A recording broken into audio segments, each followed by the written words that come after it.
जय हिंद एवरीवन। आज हम बिग डाटा का यूनिट सेकेंड स्टार्ट करने वाले हैं, जिसका सब्जेक्ट होगा आपका BCS 061। ठीक है, इस यूनिट में आपके दो पार्ट्स में हमारा सिलेबस डिवाइड है। एक तो हमारा जो है हडूप है और दूसरा मैपरेड्यूस। ठीक है, और इन दोनों टॉपिक्स को हमें डिटेल में पढ़ना है। अभी हडूप के अंदर हमें पढ़ना है क्या? हडूप के अंदर हमें देखिए राइट हिस्ट्री ऑफ हडूप पढ़ना है। History of Hadoop, Apache Hadoop, the Hadoop distributed file system, components of Hadoop, data format, analyzing data with Hadoop, scaling out, Hadoop streaming, Hadoop pipes and Hadoop ecosystem। Right, इन सारे topics को हमें बहुत अच्छे से और डिटेल में पढ़ने हैं। आपको कहीं और से नीड नहीं पड़ेगी कि हम रिसोर्स, अगर हमारा आप जो है वीडियो लेक्चर फॉलो करते हैं तो इस वीडियो के बाद आपको कोई और रिसोर्स पढ़ने की जरूरत नहीं पड़ेगी। ठीक है, इस यूनिट में हमें बेसिकली यही सारे पढ़ने हैं, बहुत इजी वे में हम एक्सप्लेनेशन होने वाला है। अब इसके बाद जो सेकंड कॉन्सेप्ट इसमें हमें पढ़ने हैं वो है मैपरेड्यूस। ठीक है, मैपरेड्यूस फ्रेमवर्क एंड बेसिक्स। इसमें मैपरेड्यूस का फ्रेमवर्क क्या होता है और उसके बेसिक्स क्या है, इसके बारे में पढ़ना है। हाउ मैपरेड्यूस वर्क्स, मैपरेड्यूस हमारा किस तरह से काम करता है, इसके बारे में पढ़ना है। Developing a MapReduce application, unit test with MR unit और test data and local test, anatomy of MapReduce job run, failure job scheduling, shuffle and sort, task execution, MapReduce reduce types into formats, output formats, MapReduce features and real world MapReduce। ठीक है, ये सारे topics आपको इस syllabus के अंदर cover up करने हैं।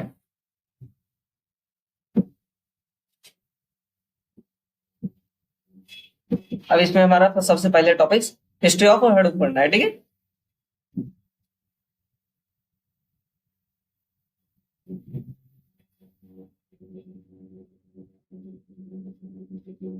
हडूप का हमारी स्टार्ट क्या हुआ 2000 सेंचुरीज में ना, जैसे जैसे हमारे पास डिजिटलाइजेशन हुआ और डिजिटल डाटा पढ़ने लगे, उस तरह से हमारे पास डाटा को एफिशिएंटली वे में मैनेज करने की नीड पड़ने लगी। अब जैसे ही हमारे पास नीड पड़ने लगी तो हमारे जो पुराने सिस्टम थे, ट्रेडिशनल मेथड था, वहां पर हमें डाटा को मैनेज करना बहुत ज्यादा मुश्किल हो रही थी। इस कॉन्सेप्ट को रिमूव करने के लिए गूगल ने हमारा जो दो कॉन्सेप्ट लेकर आया, उन्होंने लेकर आया गूगल फाइल सिस्टम और मैपरेड्यूस को कॉन्सेप्ट लेकर आया, जिसके वजह से हम डाटा को मोर एफिशिएंट वे में मैनेज कर सके। ठीक है,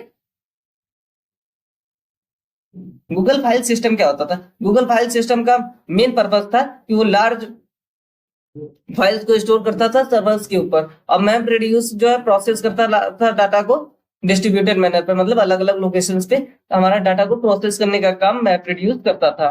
राइट, यहाँ तक तो आपको आई होप क्लियर हो गया होगा सारा का सारा चीजें।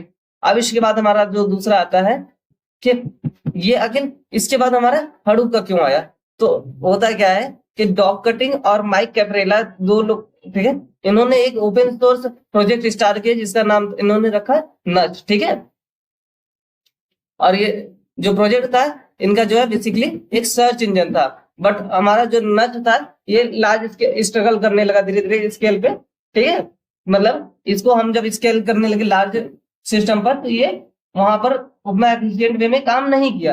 फिर इसके बाद इन्होंने 2005 में एक कॉन्सेप्ट लेकर आया जिसमें इन्होंने स्टोरेज और प्रोसेसिंग पार्ट को अलग अलग कर दिया। ठीक है, और उसके बाद इन्होंने नया प्रोजेक्ट उसको बनाया, उसको कहते हैं Hadoop. It was the named after Doug Cutting son twice elephant. ठीक है, जिसका नाम इन्होंने डॉग कटिंग अपने बेटे के ट्वाई एलिफेंट के नाम पर रखा था हडूप। ठीक है, इन डॉग कटिंग का बेटा था, उसका एक छोटा सा हाथी था जिसके नाम पर उन्होंने इस कॉन्सेप्ट का नाम रखा है। ठीक है, right, I hope you have, आपको सारी चीजें क्लियर हो गई होगी। अब हम नेक्स्ट मूव करते हैं। अब हम टाइमलाइन ऑफ द इवेंट्स देखते हैं कि किस इवेंट में किस समय में हमारा कौन सा कॉन्सेप्ट आया था। ठीक है, राइट, आई थिंक आपको यहाँ तक बहुत अच्छे से क्लियर है सब चीजें। हम आगे मूव करते हैं। अब 2003 में क्या हुआ था, ईयर 2003 में गूगल अपना एक रिलीज करता है GFS रिसर्च पेपर। ठीक है, और 2004 में फिर गूगल ने अपना मैपरेड्यूस का कॉन्सेप्ट भी इन्होंने रिलीज किया है। ठीक है, अब 2005 में हमारा जो है हडूप डेवलपमेंट स्टार्ट किया डॉग कटिंग के द्वारा जो है हडूप का डेवलपमेंट स्टार्ट हुआ। अब 2006 में क्या होता है कि हमारा याहू जो है ज्वाइन करता है इस सिस्टम को और बहुत ज्यादा सपोर्ट करता है। 2008 में फिर Hadoop become top level Apache project. अब 2008 में जो हमारा हडूप था ये हमारा टॉप लेवल अपाची प्रोजेक्ट बनता है और 2011 से 2011 और 11 के बाद से जो है हमारा companies like Facebook, Amazon and LinkedIn started using Hadoop. ये सारी कंपनीज जो है हडूप का इस्तेमाल करना शुरू कर देती हैं। ठीक है, राइट। यहाँ तक इवेंट को इस तरह से बेसिकली आप रिप्रेजेंट कर सकते हैं। अब इसके बाद हमारा आता है what is Apache Hadoop. Apache Hadoop is open, देखिए अपाची हडूप जो है हमारा ना ओपन फ्रेमवर्क होता है जिसे अपाची सॉफ्टवेयर फाउंडेशन के द्वारा डेवलप किया गया था। ये इसका बेसिकली जो हमारा डिजाइन किया गया था to store and process big data across clusters of computers, जहां पर ये ना बिग डाटा को ज्यादा से ज्यादा हैवी डाटा को ये प्रोसेस करते थे और उसको जो है अलाउ डिफरेंट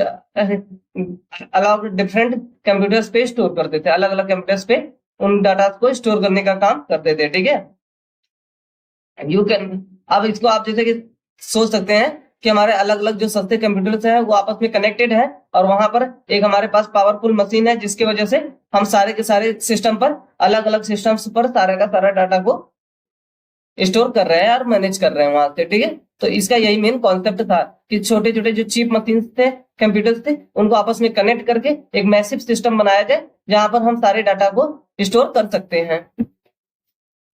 ठीक है,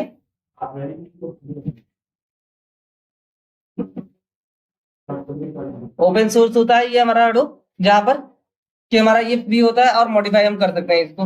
और फॉल्ट टॉलरेंट होता है, अगर मान लीजिए हमारा कोई एक कंप्यूटर फेल कर जाता है या फिर एक कंप्यूटर में जो डाटा था वो अगर इरेज हो जाता है फिर भी हमारा जो है नेक्स्ट कंप्यूटर से हडूप हडूप सिस्टम के द्वारा हम डाटा को एक्सट्रैक्ट कर सकते हैं, जिसकी वजह से हमारा डाटा मैनेज करना बहुत इजी होता है। ये हमारा स्केलेबल होता है, जितने भी ज्यादा हम मशीन को ऐड कर सकते हैं, रिमूव कर सकते हैं और कॉस्ट इफेक्टिव होता है, बहुत ज्यादा चीप कॉस्ट में हम अपने डाटा को मैनेज कर सकते हैं। और जो है हमारा ये हर टाइप के डाटा को मैनेज करता है, जो कि हमारा सेमी स्ट्रक्चर्ड डाटा को ये अच्छे से मैनेज कर लेता है। राइट, यहाँ तक आपको क्लियर होगा ये सारे टॉपिक्स। अब इसके बाद हम बढ़ते हैं कोर कंपोनेंट ऑफ हडूप। ठीक है, हडूप डिस्ट्रीब्यूटेड फाइल सिस्टम ये हमारा एक स्टोरेज लेयर होता है। इसके बाद हमारा आता है मैप रेड्यूस जो प्रोसेसिंग लेयर का काम करता है, और येट अनदर रिसोर्स नेगोशिएटर इसका मेन काम होता है मैनेज करता है रिसोर्स और टास्क को। इसके बाद हमारा जो इसका नेक्स्ट कंपोनेंट है वो है हडूप कॉमन जो सेट करता है utilities, libraries and other components. ठीक है, अब ये हमारा हडूप कॉमन का जो सिस्टम है ये अपना सेट करता है कि किस तरह से यूटिलिटीज और लाइब्रेरीज को मैनेज किया जा सकता है अलॉन्ग डिफरेंट सर्वर्स। ठीक है, और जो हमारा नेक्स्ट आता है वो है आपका HDFS। ठीक है, HDFS हमारा जो एक स्टोरेज सिस्टम होता है जिसमें कि वो अलग अलग लोकेशंस पे हमारे डाटा को स्टोर करने का काम करता है। मान लीजिए कि आपके पास एक बहुत बड़ा बुक है और उस बुक में आपको बहुत सारा कंटेंट है। ठीक है, अब आपने क्या किया कि उस बुक के अलग अलग पेजेस को फाड़ के अलग अलग लोकेशंस पे आपने स्टोर कर दिया या फिर अपने दोस्तों को दे दिया, रिश्तेदारों को आपने उन बुक्स को दे दिया। ठीक है, उन बुक्स के पेजेस को दे दिया। अब सारे के सारे लोग जो है आपके उन पेजेस को रख लिए, तो इसको हम जो है बोलते हैं डाटा नोड। ठीक है, अब इसके बाद आपने इस सारे के सारे पेज में एक आपने रिकॉर्ड फाइल बनाया और उसमें आपने सारे के सारे डाटा रखा कि जिससे आपको पता चलता है कि भाई किसके पास कौन सा पेज है, और वहां से आप अगर आपको पता चल जाए कि किसके पास कौन सा पेज है तो उसको आप जो है आसानी से उस व्यक्ति से आप अपना पेज मांग सकते हैं। ठीक है, तो ये बेसिकली हमारा यही कॉन्सेप्ट है हडूप डिस्ट्रीब्यूटेड फाइल सिस्टम का भी। यहाँ पर हम जो है एक बड़े से डाटा को छोटे छोटे पार्ट्स में तोड़ते हैं और उसे अलग अलग लोकेशंस पे स्टोर कर देते हैं, मल्टीपल लोकेशंस पे स्टोर कर देते हैं, और जैसे ही हमें नीड पड़ती है तो वहां पर हम नेम नोड से असाइन करते रहते हैं कि कौन सा डाटा हमारा किसके व्यक्ति की, कौन सा डाटा कौन से व्यक्ति के पास है, और जैसे ही हमें नीड पड़ती है उस डाटा की हम उस व्यक्ति से वो डाटा मांग लेते हैं। अब इसके कंपोनेंट्स क्या होते हैं, हमारा जो है नेम नोड होता है, जैसे ये हमारा एक मैसिव सर्वर होता है जो मेटा डेटा का डायरेक्टरी ब्लॉक लोकेशन होता है। ठीक है, और इसके बाद हमारा आता है दूसरा डाटा नोड। डाटा नोड जो है ये हमारा स्लेव सर्वर होता है जो कि store actual data file system को स्टोर करता है। और इसके बाद हमारा आता है secondary name node, periodically save the name nodes meta data as the backup. ये जो हमारा पीरियोडिकली सेव करता है नेम नोड के बैकअप डाटा को, ठीक है। अब देखिए इस सिस्टम में हो क्या रहा है, हमारा जो नेम नोड है ये बेसिकली स्टोर करता है कि भैया कौन सा फाइल किस जगह पर हमारा स्टोरेज है, ठीक है। अब जो डाटा नोड है, डाटा नोड एक्चुअल होता है कि जो सपोज करिए आपने एक ट्री के माध्यम से मैं आपको बताता हूं, ये मान लीजिए एक हमारा ट्री है, ठीक है। अब ट्री का जो ऊपर वाला पार्ट है ये हमारा नेम नोड है। नेम नोड ये बताता है कि भाई कौन सा इंफॉर्मेशन कहां पर स्टोर है, ठीक है। और उसके बाद जो हमारा ये डाटा नोड है, डाटा नोड क्या काम करता है, ये एक्चुअल डाटा को स्टोर करता है। और जैसे ही हर नेम नोड में हमारा क्या होता है कि सारे के सारे डाटा का लोकेशन होता है कि कौन सा डाटा हमारा कहां पर जाकर स्टोर है। और जैसे हमें नीड पड़ती है तो हम नेम नोड से कांटेक्ट करते हैं, और नेम नोड जो है डाटा नोड से कांटेक्ट करता है, ठीक है। तो नेम नोड यहाँ पर हमारा मास्टर सर्वर होता है, और जो हमारा डाटा नोड होता है ये हमारा स्लेव सर्वर होता है, जो कि नेम नोड के कॉलिंग पर रेस्पॉन्स करता है, ठीक है। अब इसके बाद हमारा आता है डाटा रेप्लिकेशन, ठीक है। मान लीजिए कि आपके पास एक फोटो है या फिर आपके पास कोई एक वीडियो है। अब आप चाहते हैं कि भाई ये वीडियो जो है या फिर ये फोटो मेरा कभी डिलीट नहीं होना चाहिए, तो उसको मैनेज करने के लिए आपने क्या किया कि उस डाटा का एक लोकेशन में आपने सेव कर दिया उस वीडियो को अपने लैपटॉप में, एक आपने उसी वीडियो को अपने फोन में भी सेव कर दिया, और एक आपने गूगल अकाउंट पे डाल दिया, और एक आप उसी वीडियो को अपने पिताजी के फोन में सेव कर दिया, ताकि वो वीडियो आपका बहुत इंपॉर्टेंट है और डिलीट नहीं होना चाहिए। तो यही काम हमारा जो है डाटा रेप्लिकेशन में भी करता है, ठीक है। ये क्या करता है कि अलग अलग लोकेशंस पे हमारे डाटा को लोकेट कर देता है, ताकि डाटा अगर मान लीजिए कि कोई सर्वर हमारा खराब हो जाता है या फिर कोई सिस्टम खराब होता है तो हमारा डाटा लॉस्ट नहीं होना चाहिए, राइट। आई थिंक आपने यहाँ पर समझ गए होंगे कि किस तरह से हमारा काम करता है। अब इसके बाद हम मूव ऑन करते हैं फीचर्स ऑफ HDFS, ठीक है। देखिए अगर हमारा फीचर्स में लिखा जाए तो ये हमारा फॉल्ट टॉलरेंट होता है, यानी कि अगर मान लीजिए हमारा मशीन अगर फेल कर जाता है या फिर सिस्टम फेल करता है, उस केस में भी इसकी कॉपीज अदर कॉपीज जो है वो बची रहती है, ठीक है। इसके बाद हमारा हाई थ्रूपुट होता है, ये हमारे गुड बैच प्रोसेस करता है, फाइल को जो बड़े बड़े फाइल्स हैं उनको बैच के फॉर्म में डिवाइड कर देता है ताकि प्रोसेसिंग इजी हो जाए। स्ट्रीमिंग एसएस होता है। इसके बाद next best for reading large files in sequence. Streaming SS में क्या होता है कि हमारी जो लार्ज फाइल है उसको हम सीक्वेंस में बहुत अच्छे से रीड कर सकते हैं। इसके बाद हमारा आता है स्केलेबिलिटी, जिसमें क्या हम पेंटाबाइट तक डाटा को स्टोर कर सकते हैं, यानी कि लार्ज अमाउंट ऑफ डाटा को स्टोर कर सकते हैं, ठीक है। ये हमारे फीचर्स ऑफ HDFS हो चुके। अब इसके बाद हम क्विक रिवीजन करते हैं एक समरी में। हिस्ट्री ऑफ हडूप में हमारा जो है गूगल फाइल सिस्टम से इंस्पायर हुआ था और डग कटिंग ने 2005 में इसको बनाया था। इसके बाद हमारा आता है Apache Hadoop, open source framework है जहां पर हम बिग डाटा को प्रोसेस करते हैं, स्टोर करते हैं। इसके बाद हमारा आता है HDFS हमारा जो है हडूप फाइल सिस्टम होता है जो कि अलग अलग ब्लॉक्स में डाटा को चेंज कर देता है और मल्टीपल मशीन्स पर स्टोर करता है, ठीक है। देखिए HDFS के हमारे 4 मेजर कंपोनेंट्स होते हैं, ठीक है। सबसे पहला अगर इसका कंपोनेंट देखा जाए हमारा ये है HDFS Hadoop distributed file system. इसका मेन पर्पस क्या होता है, ये क्या करता है कि स्टोर करता है डाटा को, ठीक है। हडूप में मेन फंक्शन इसका होता है कि ये अपने डाटा को स्टोर करता है। इसका मेन ये क्या करता है ना कि डाटा सपोज करिए जो भी इसके पास डाटा है तो उसको ब्लॉक्स के फॉर्म में अलग अलग छोटे छोटे, पहले अगर ह्यूज अमाउंट ऑफ डाटा है उसको छोटे छोटे पार्ट्स में डिवाइड कर देता है, और उस डिवाइड पार्ट हुए डाटा को एक मल्टीपल लोकेशंस पे स्टोर करता है, जिसकी वजह से हमारा डाटा को स्टोर करना और मैनेज करना इजी होता है और कॉपीज ताकि डिलीट ना हो डाटा के, ठीक है। फीचर्स इसका क्या होता है कि हमारा डाटा को रेप्लिकेट करता है और टॉलरेंट करता है।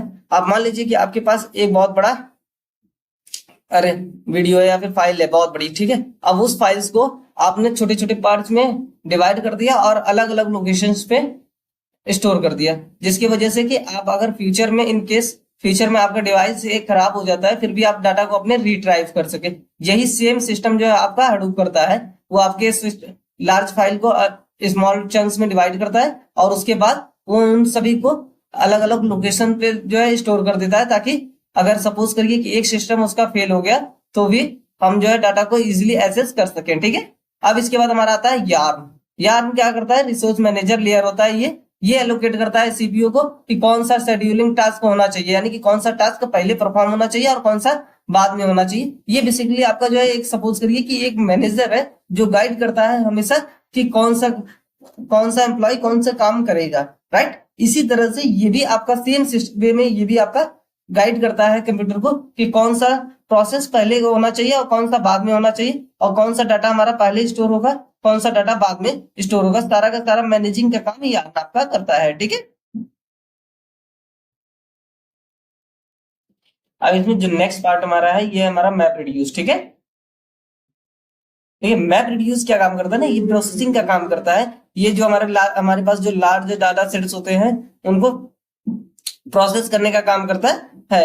इसके पास दो फंक्शंस होते हैं, एक हमारा मैप होता है, एक रिड्यूस होता है। इन दोनों प्रोसेस को यूज करके ये जो है हमारा परफॉर्म करता है कि अलग अलग लोकेशंस पे किस तरह से डाटा स्टोर है और उनको हम किस तरह से प्रोसेस करेंगे। मैप का क्या काम होता है कि मैप हमारा जो है फिल्टर करता है और सॉर्ट करता है चीजों को। फिर इसके बाद हमारा जो रिड्यूस होता है, रिड्यूस हमारा समरी निकालता है कि हमारे जो भी डाटा है उस डाटा का कितना क्या वैल्यू है, ठीक है। सपोज करिए कि आपका मान लीजिए कि आपने कोई डाटा स्टोर किया एक बुक में, बुक का एक पेज आपने स्टोर किया, ठीक है। उस बुक के पेज में आपके नंबर ऑफ टाइम्स मान लीजिए 827 टाइम्स आए, तो इसको जो है ये हमारा जो है मैप रिड्यूस का काम करता है, रिड्यूस करता है। और मैप क्या करता है, ये हमारा जो है सॉर्ट करता है कि डाटा कौन से टाइप का आपका है। अब इसके बाद हमारा आता है हडूप कॉमन। इसका मेन पर्पस होता है कि ये हमें लाइब्रेरीज प्रोवाइड करता है जिसकी वजह से हमें फंक्शंस को मैनेज करना इजी हो जाता है। अब इसके फंक्शंस क्या होते हैं, support the other Hadoop modules. ये हमारे जो अलग अलग हडूप मॉड्यूल्स को सपोर्ट करता है, जैसे हमारा एचडीएफएस हो गया, यार्न हो गया और मैप रिड्यूस हो गया। अब इसके अंदर जो है बेसिकली जावा की लाइब्रेरीज होती है, स्क्रिप्ट होता है और कॉन्फ़िगरेशन फाइल्स होती हैं, जिसकी वजह से हम डाटा को स्टोर और मैनेज कर सकते हैं। ये हमारा यहाँ पर कंपोनेंट खत्म होता है, ठीक है। अब इसके बाद हम मूव करते हैं नेक्स्ट, छोटा सा समरी हम देखते हैं जिसके अंदर के कंपोनेंट ऑफ हडूप हमारा क्या होता है, ठीक है, राइट। अगर आप देखिए यहाँ पर एचडीएफएस की बात की जाए तो एचडीएफएस का मेन काम होता है कि ये हमारे डाटा को स्टोर करता है, ठीक है। और ये हमारा बेसिकली स्टोरेज लेयर होता है। और इसके बाद जो हमारा यार्न होता है ये लोकेट करता है, मैनेज करता है रिसोर्सेज को, और इसको हम रिसोर्स मैनेजमेंट लेयर बोलते हैं। मैप रिड्यूस का कॉन्सेप्ट इसके बाद नेक्स्ट आता है। मैप रिड्यूस आपका जो प्रोसेस करता है लार्ज डाटा सेट्स को, और इसे हम बेसिकली प्रोसेसिंग लेयर बोलते हैं। अब इसके बाद हमारा हडूप कॉमन आता है जो हमें प्रोवाइड करता है लाइब्रेरीज और यूटिलिटीज को, जिससे हम एक सब सिस्टम दूसरे सिस्टम को सपोर्ट करते हैं, ठीक है। बेसिकली यही हमारा एक समरी वे में है। अगर मान लीजिए कि आपका क्वेश्चन आता है इसके बारे में हडूप कंपोनेंट्स के, तो आप बेसिकली एक आप पहले तो आप जो है उस तरह से उनको समझाइए जैसे हमने पिछली बार पढ़े। उसके बाद आप नेक्स्ट हमारा आता है ये डाटा फॉर्मेट, ठीक है।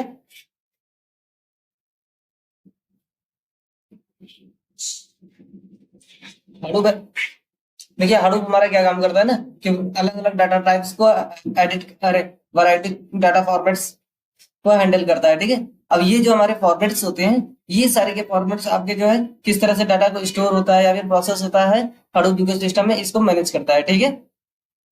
अब इसमें हमारा पहला आता है टेक्स्ट फॉर्मेट में। सिंपल टेक्स्ट फाइल्स होते हैं ये सारे के सारे, जिसमें कि हम डाटा को इजीली रीड कर सकते हैं, एडिट कर सकते हैं और इसको एफिशिएंटली डाटा को स्टोर करने का काम करते हैं, ओके।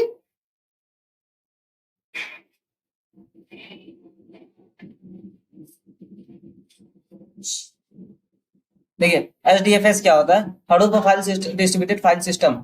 देखिए हडूप डिस्ट्रीब्यूटेड फाइल सिस्टम एक तरह से ये आपका जो है स्टोरेज सिस्टम होता है जहां पर हम अलग अलग फाइल्स को मल्टीपल लोकेशंस पे स्टोर करते हैं, ठीक है। ये जो हमारे मल्टीपल कंप्यूटर्स और मल्टीपल लोकेशंस होते हैं ये सारे के सारे बहुत ही सस्ते चीप क्वालिटी के होते हैं, बट यहाँ पर हम जो है स्टोर करके मैसिव डाटा को स्टोर करने का काम करते हैं ताकि हमारा डाटा जो है कभी भी लॉस ना हो, ठीक है। अगर मान लीजिए आपके पास एक फाइल आता है तो हडूप से एचडीएफएस क्या काम करता है, उस फाइल को जो है डिवाइड करता है 3 पार्ट्स में, इसकी कॉपीज बनाता है और उसके बाद उसको 3 अलग अलग लोकेशंस पे स्टोर कर देता है, जिसकी मदद से अगर सपोज करिए कि कभी सर्वर क्रैश होगा या फिर कोई सिस्टम हमारा खराब होगा, तो एक जगह अगर हमारा सिस्टम खराब भी होता है तो एक जगह का सिस्टम खराब हो गया बट हमारा जो आपका डाटा है वो सेफली दूसरी जगह पर स्टोर हुआ है, ठीक है। बेसिकली हमारा एचडीएफएस का यही काम होता है। नेक्स्ट, एचडीएफएस की हमारी वर्किंग क्या है, किस तरह से हमारा एचडीएफएस काम करता है। ओके, एचडीएफएस में क्या होता है कि दो नेम हमारे एचडीएफएस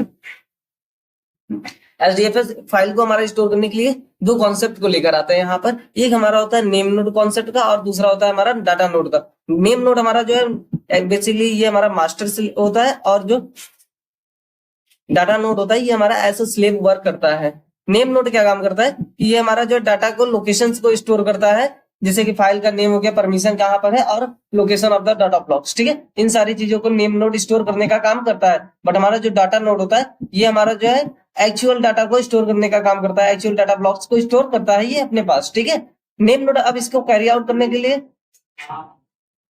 जब भी मान लीजिए कि हमारा फाइल हमने अपलोड किया, वो फाइल क्या होता है कि ना अलग अलग टुकड़े में टूट जाता है। यानी कि मान लीजिए कि सपोज करिए कि आपने 256 MB का एक फाइल आपने सेंड किया और वो फाइल क्या होता है कि 128 MB में स्प्लिट हो जाता है। और ये जो फर्दर आपका 128 MB का स्प्लिट हुआ फाइल है ये 3 अलग अलग लोकेशंस पे जाकर स्टोर हो जाता है। ठीक है, हर फाइल जो 128 MB का है वो 3 अलग अलग लोकेशंस पे जाकर आपका स्टोर हो जाएगा। और इसका जो लोकेशन का डाटा होता है वो आपका बेसिकली नोड के पास होता है। ठीक है, इस रेप्लिकेटेड ब्लॉक्स, अब इसमें जो हमारा रेप्लिकेटेड ब्लॉक होता है ये एक्चुअली में तीन पार्ट में स्प्लिट करता है और वो सारे के सारे अदर पार्ट्स जो आपके नेम नोड के ब्लॉक्स के पार्ट्स हैं, ये सारे के सारे नेम नोड के ब्लैक पार्ट आपके 3 और अलग अलग नेम नोड यहाँ पे फॉल्ट जाकर स्टोर कर जाते हैं ताकि आपका वहां पर फॉल्ट टॉलरेंट हो और डाटा की कंसिस्टेंसी बनी रहे। ठीक है, नेम नोड क्या करता है कि इन पर ट्रैक करता रहता है कि आपका कौन सा डाटा कहां पर जाकर स्टोर किया गया है। ठीक है, और ये एक्चुअल कोई भी डाटा अपना स्टोर नहीं करता है। अब जब भी मान लीजिए कि कभी हमारे यूजर को नीड पड़ी कि हमें कौन सा डाटा को पढ़ना है, तो वो क्या काम करता है कि नेम नोड के पास जाता है और नेम नोड उसको डायरेक्टली दे देता है लोकेशन कि आपकी फाइल यहाँ पर जाकर स्टोर है।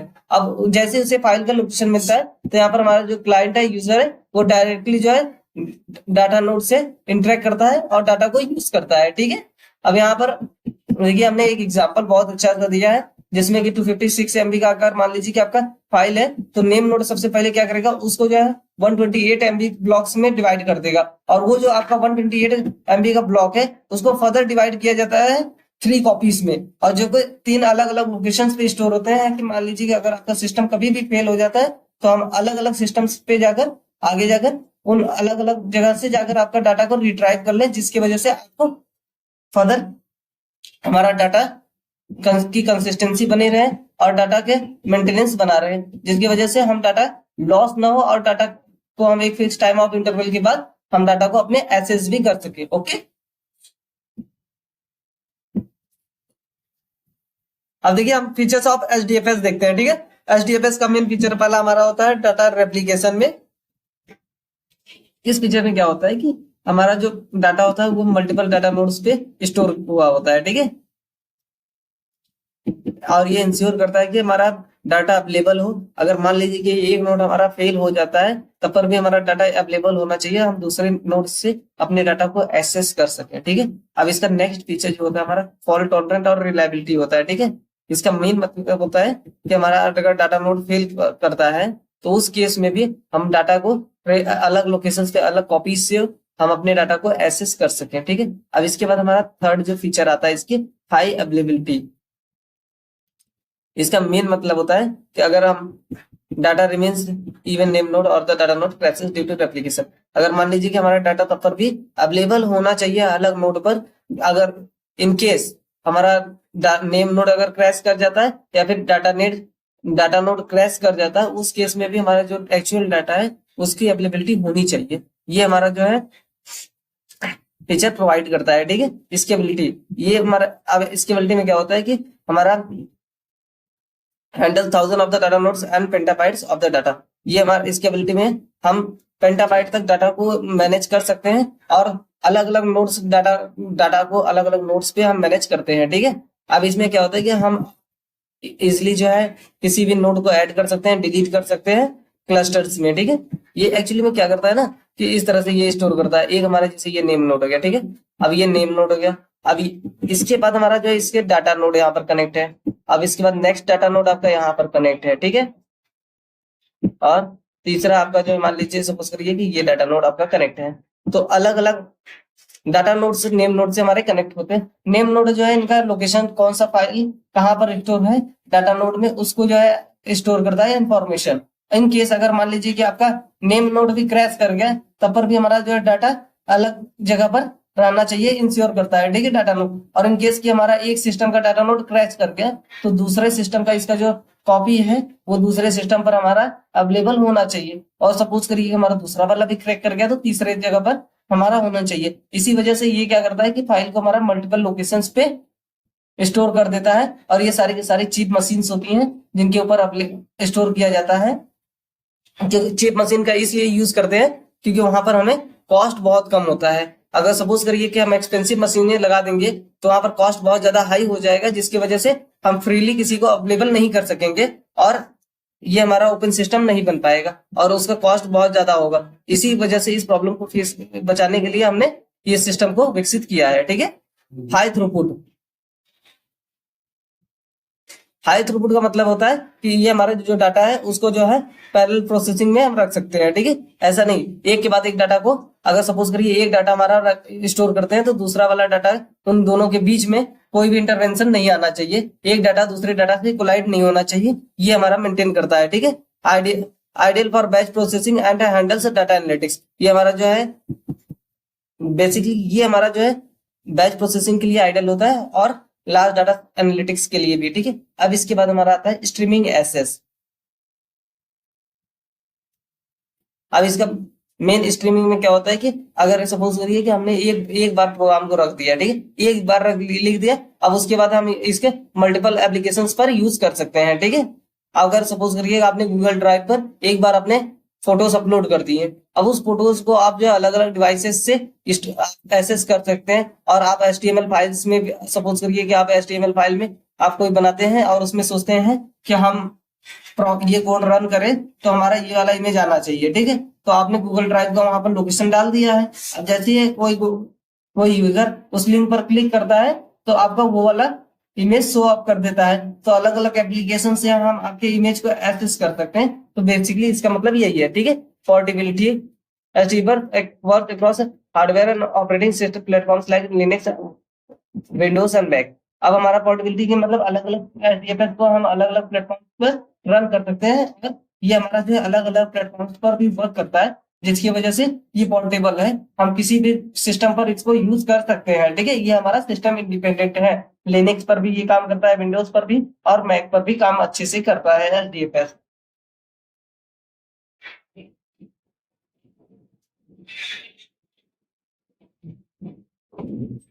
अब ये हमारा write once read many times, अगर एचडीएफएस में हमने कोई सपोज करिए कि फाइल एक बार लिख दी है, उस फाइल को हम एक बार लिखते हैं और उसके बाद अलग अलग लोकेशंस पर हम उसको मैनेज करते रहते हैं हमेशा और इसको यूज कर सकते हैं जब भी हमें जरूरत पड़ेगी, ठीक है। ये बेसिकली हमारे यहाँ पर यूनिट सेकेंड में फीचर्स ऑफ एचडीएफएस। नाउ हम मूव करते हैं नेक्स्ट पार्ट पे। अब जो हमारे मेन गोल्स हमारे हडूप डिस्ट्रीब्यूटेड फाइल सिस्टम्स के हैं, हम उनको देखने वाले हैं इस वीडियो में, ठीक है। इसका सबसे पहला हमारा जो है fault detection and recovery. Hardware अगर मान लीजिए हमारा फेल कर जाता है उस केस में भी हमारा जो डाटा है वो लार्ज क्लस्टर्स पे स्टोर हुआ रहता है, ठीक है। अब एचडीएफएस क्या करता है ना कि हमारी जो भी इसके अंदर का सिस्टम में फॉल्ट आता है तो उसको ऑटोमेटिकली डिटेक्ट करता है और उसको तुरंत का तुरंत उसको रिकवर भी करता है ताकि हमारा जो डाटा है वो लॉस्ट ना हो। इनकेस अगर सिस्टम ज्यादा फॉल्ट हो जाएगा तो एचडीएफएस इस केस में क्या करता है, डाटा की कॉपीज बनाता है और अलग स्टोरेज लोकेशंस पे रख देता है, जिसकी वजह से हमारा डाटा सेफ रहे, ठीक है। नेक्स्ट इसका जो गोल होता है वो हमारा स्केलेबिलिटी होता है, यानी कि अगर हम 1000 ऑफ नोड्स पर भी हम डाटा को अपना स्टोर कर रहे हैं या फिर हैंडल कर रहे हैं 1000 ऑफ नोड्स को भी, इन केस में भी हमारा परफॉर्मेंस में कोई इशू नहीं आनी चाहिए। जो हमारा परफॉर्मेंस है इसका बेस्ट परफॉर्मेंस हमें मिलना चाहिए, ठीक है। ऐसा नहीं कि हम अगर उस लार्ज डाटा सेट को बहुत ज्यादा नोट्स में अपने फाइल्स को स्टोर करती है उस केस में हमारा सिस्टम कोलाइड कर जाए और डाटा हमारा लॉस्ट हो जाए, ऐसा कोई नहीं होना चाहिए। इस केस को बचाने के लिए हमने इसके लेवल बनाया है, ठीक है। हाई थ्रूपुट, अब हाई थ्रूपुट में क्या होता है कि हमने इसको डिजाइन किया है कि डाटा जो भी हम स्टोर कर रहे हैं, ट्रांसफर कर रहे हैं, उसको हाईली ट्रांसफर कर सके, specially using for in batch processing, ताकि हम बैच प्रोसेसिंग में, ज्यादातर इसका बैच प्रोसेसिंग में आपका यूज किया जाता है। सपोज करिए कि आपने बैच प्रोसेसिंग में होता है क्या है कि हम सिमिलर टाइप ऑफ डाटा को, डाटा का एक ग्रुप बनाते हैं और उसके बाद उन डाटा को प्रोसेस करने का काम करते हैं। सपोज करिए ये हमने एक सिमिलर टाइप के बैचेस बना दिए, ठीक है। अब इसमें मान लीजिए कि ग्रुप, अरे क्लास 8 के, इस बैच में क्लास 8 के बच्चे आ रहे हैं और इस बैच में क्लास 9 के बच्चे आ रहे हैं, तो इनको हम सिमिलर सिलेबस पढ़ाएंगे और सिमिलर ट्रीटमेंट देंगे, और क्लास 9 वाले बच्चों को सिमिलर सिलेबस पढ़ाएंगे और इनको अलग तरह से सिमिलर, सारे बच्चों को सिमिलर ट्रीटमेंट देंगे, ठीक है। तो इसी तरह से ये हमारा जो है बैच प्रोसेसिंग सिस्टम में भी किया जाता है। Data locality processing tasks are moved closer to the data, reducing network congestion and improving the speeds। अब इसमें जो है हमारा प्रोसेसिंग टास्क होता है जो कि हमारे डाटा के क्लोज में रिमूव कर दिया जाता है, जिससे कि हमारा नेटवर्क की स्पीड को हमारी मेंटेन रहती है और इससे हम इंप्रूव करते हैं नेटवर्क की अपनी स्पीड को भी, ठीक है। एचडीएफएस हमारा क्या करता है कि सपोर्ट करता है कि स्ट्रीमिंग रेट में, जहां पर के हम, हाँ, स्ट्रीमिंग रेट पॉसिबल होता है, और ताकि हम एक डाटा, अगर सपोज करिए कि एक डाटा आ रहा है तो उस सीक्वेंशियल प्रोसेस में हम पैरेलली डाटा को रीड कर सके, और जो हमारा जो भी डाटा हमारे पास एक आ रहा है उसको हमें पैरेलली और सीक्वेंशियल फॉर्म में रीड कर सके। एक डाटा को रीड कर रहे हैं तो उस केस में हमारा दूसरा डाटा का कोलिजन नहीं होना चाहिए। ये हमारा फीचर हमें रिडंडेंसी में इंप्रूव करता है। अब इसके बाद हमारा आता है simple coherency model, used to write and read many models. इससे हम जो है राइट करते हैं और रीड करते हैं मेनी मॉडल्स को, और सिंप्लीफाई करता है data consistency across multiple nodes, ठीक है। नाउ हम देखते हैं बेनिफिट्स और इसके एडवांटेजेस क्या हैं एचडीएफएस के, ठीक है। सबसे पहला हमारा ये कॉस्ट इफेक्टिव होता है, यानी कि अब ये हमारा जो एचडीएफएस सिस्टम होता है ये अलग अलग सॉफ्टवेयर पे, अलग अलग हार्डवेयर पे, जैसे मैक हो गया, लिनक्स हो गया, विंडोज हो गया, सभी पर ऑलमोस्ट सभी पर सपोर्ट करता है। ये अलग अलग एप्लीकेशंस पे रन करता है, जिस वजह से हमारा कॉस्ट जो है बहुत कम हो जाता है, क्योंकि हमें अलग अलग इंफ्रास्ट्रक्चर बनाना नहीं पड़ता है अलग अलग सॉफ्टवेयर के लिए, ठीक है। अलग अलग हार्डवेयर पर रन करने के लिए इसको अलग से इंफ्रास्ट्रक्चर डिजाइन नहीं करने की जरूरत होती है। सेम इंफ्रास्ट्रक्चर को हम यूज करके अलग अलग एप्लीकेशंस पर रन कर सकते हैं। तो इस वजह से ये हमारा एक कॉस्ट इफेक्टिव होता है यहाँ पर, ठीक है। जैसे कि हमारा इंफ्रास्ट्रक्चर कॉस्ट रिड्यूस हो जाता है, और ये हमारा ओपन सोर्स होता है जिसमें कि हमें लाइसेंस की जरूरत नहीं पड़ती है और कोई भी लाइसेंस की फीस नहीं होती है। इस वजह से इसको यूज करना काफी कॉस्ट इफेक्टिव होता है। इसके बाद हमारा सेकेंड पॉइंट आता है कि हैंडल्स लार्ज डाटा वॉल्यूम्स। अब ये हमारा जो है स्ट्रक्चर, सेमी स्ट्रक्चर और अनस्ट्रक्चर्ड डाटा को एमबीपीएस और पीबीएस में पेंटाबाइट तक डाटा को स्टोर कर सकता है, जिस वजह से ये लार्ज अमाउंट ऑफ डाटा को भी स्टोर करता है और अलग अलग टाइप्स के डाटा को भी स्टोर कर सकता है, जिस वजह से हमें अलग टाइप के सेमी स्ट्रक्चर, स्ट्रक्चर और अनस्ट्रक्चर्ड डाटा के लिए अलग से मेमोरी रिक्वायरमेंट की जरूरत नहीं पड़ती है। सो ये हमारा जो है लार्ज वॉल्यूम ऑफ डाटा को भी स्टोर करता है बहुत ही एफिशिएंटली वे में, ठीक है। राइट, यहाँ तक आपको, आई होप आपको यहाँ पर बहुत अच्छे से समझ में आ रहा होगा, ठीक है। अब नेक्स्ट मूव करते हैं हम ऑटोमेटिक फॉल्ट रिकवरी। अब इसमें जो हमारा फॉल्ट रिकवरी होता है वो ऑटोमेटिक होता है, यानी कि कोई भी फाइल अगर मान लीजिए कि हमारी डिलीट हो जाती है, उस केस में यह खुद को रिकवर कर लेता है अलग फाइल्स के, उसके कॉपीज को लेकर वहां से वो रेप्लिकेट करके ये अपने आप को इंश्योर करता है कि आपकी जो फाइल है वो डिलीट ना हो, ठीक है। अलग अलग कॉपीज मेंटेन करता है जिससे कि आपका फाइल मेंटेन रहता है, ठीक है। इसके अब high availability data replication across nodes ensuring minimal down time, ठीक है। अब हमारा जो डाटा है वो अलग अलग नोड्स पे स्टोर होता है, जिससे कि हमारा डाउन टाइम बहुत कम हो जाता है। यानी कि हम जैसे ही सपोज करिए कि डाटा मांगते हैं तो हमारा हर नोड, अरे हर डाटा के लिए एक सेपरेट नोड होता है। हमारा हर डाटा स्मॉल स्मॉल पार्ट्स में अलग अलग नोड्स पे स्टोर होता है, जिस वजह से हमारा डाउन टाइम जो होता है यानी कि सर्चिंग टाइम वो बहुत कम होता है, क्योंकि हमें पता है कि नेम नोड से हमने रिक्वेस्ट किया, नेम नोड से हमें लोकेशन पता चल गया कि कौन से नोड्स, डाटा नोड पर हमारा डाटा स्टोर है, हम वहां पर जाकर इजिली एक्सेस कर सकते हैं, जिस वजह से हमारा टाइम भी उतना ज्यादा, प्रोसेसिंग टाइम बहुत कम हो जाती है। अब इसके बाद हमारा आता है पोर्टेबिलिटी। पोर्टेबिलिटी हमारा जो अलग अलग ऑपरेटिंग सिस्टम पर ये हमारा यूज होता है, जिस वजह से ये बहुत ज्यादा पोर्टेबल होता है। लिनक्स पर, विंडोज पर और मैक पर हम इसको यूज कर सकते हैं, जिस वजह से अलग अलग सिस्टम्स को बनाने के लिए हमें अलग अलग डिवाइसेस की जरूरत नहीं पड़ती। तो ये हमारा पोर्टेबल बहुत ज्यादा होता है। अब इसके बाद हमारा आता है फास्ट स्ट्रीमिंग एक्सेस, जिसमें कि हम लार्ज सेक्वेंशियल रीड होता है, यानी कि हम लार्ज फाइल्स को एक एक सीक्वेंस करके रीड करते हैं। जैसे कि हम ये सपोज करिए आपने एक फाइल, बहुत बड़ी सी आपकी फाइल है, ठीक है, अब उसके 128 पीसेस करके 128 MB के हमने सारे पीसेस बनाकर उसको अलग अलग नोट्स पर, डाटा नोट्स पर स्टोर कर दिया है। अब इसमें होता क्या है कि हर डाटा नोट, हर फाइल का नेम नोट्स पर इसके पूरा का पूरा इंफॉर्मेशन होता है कि कौन से इस फाइल्स के कितने टुकड़े हुए हैं और कितने मैपिंग इसके अलग अलग लोकेशंस पर की गई है, ठीक है। तो वहां पर जैसे हम एक डाटा नोट पे हमने उसके एक मैपिंग के बारे में पूरा पढ़ा, तो फिर उसके बाद नेक्स्ट मूव करते हैं, जिस पर हम नेक्स्ट मूव पर जाकर दूसरे डाटा नोट से उसके दूसरी मैपिंग के बारे में पढ़ लेते हैं, एसेस कर लेते हैं। इस वजह से ये हमारा सिक्वेंशियल रीड करता है, जिस वजह से हमें फास्ट स्ट्रीमिंग मिलती है और हम डाटा को पैरेलल वे में प्रोसेस कर सकते हैं। ओके, हाडूप देखिए हमें क्या करता है ना, अलाउ करता है कि हम लार्ज डाटा सेट्स को एफिशिएंटली यूज कर सकें, ठीक है। इस प्रोसेस को ये क्या करता है कि हमारे जो बड़े से डाटा होते हैं उन डाटा सेट्स को ये जो स्प्लिट कर देता है स्मॉल पार्ट्स ब्लॉक्स में, जिससे हम डाटा नोड्स से एक्सेस कर सकें उसको, ठीक है, और डिस्ट्रीब्यूट कर देता है अलग अलग डाटा नोड्स पर। अभी मैंने आपको ज्यादातर हाडूप पर यही कॉन्सेप्ट है, इसका एक ही कॉन्सेप्ट है कि ये क्या करता है, हमारा डाटा को लेता है, उसको जो है अलग अलग, पहले उसको जो है स्मॉल पार्ट्स में ब्रेक डाउन कर देता है, उसके बाद उसको मल्टीपल लोकेशंस पर डिस्ट्रीब्यूट कर देता है, जिससे कि हमारा डाटा की कंसिस्टेंसी मेंटेन रहे, ठीक है। अगर सपोज करिए डाटा हमारा लॉस हो जाए या फिर एक जगह पर कोई भी डाटा की रिडंडेंसी में कोई प्रॉब्लम आती है, तो वहां पर हमारा डाटा की एक्यूरेसी मेंटेन होनी चाहिए, ठीक है।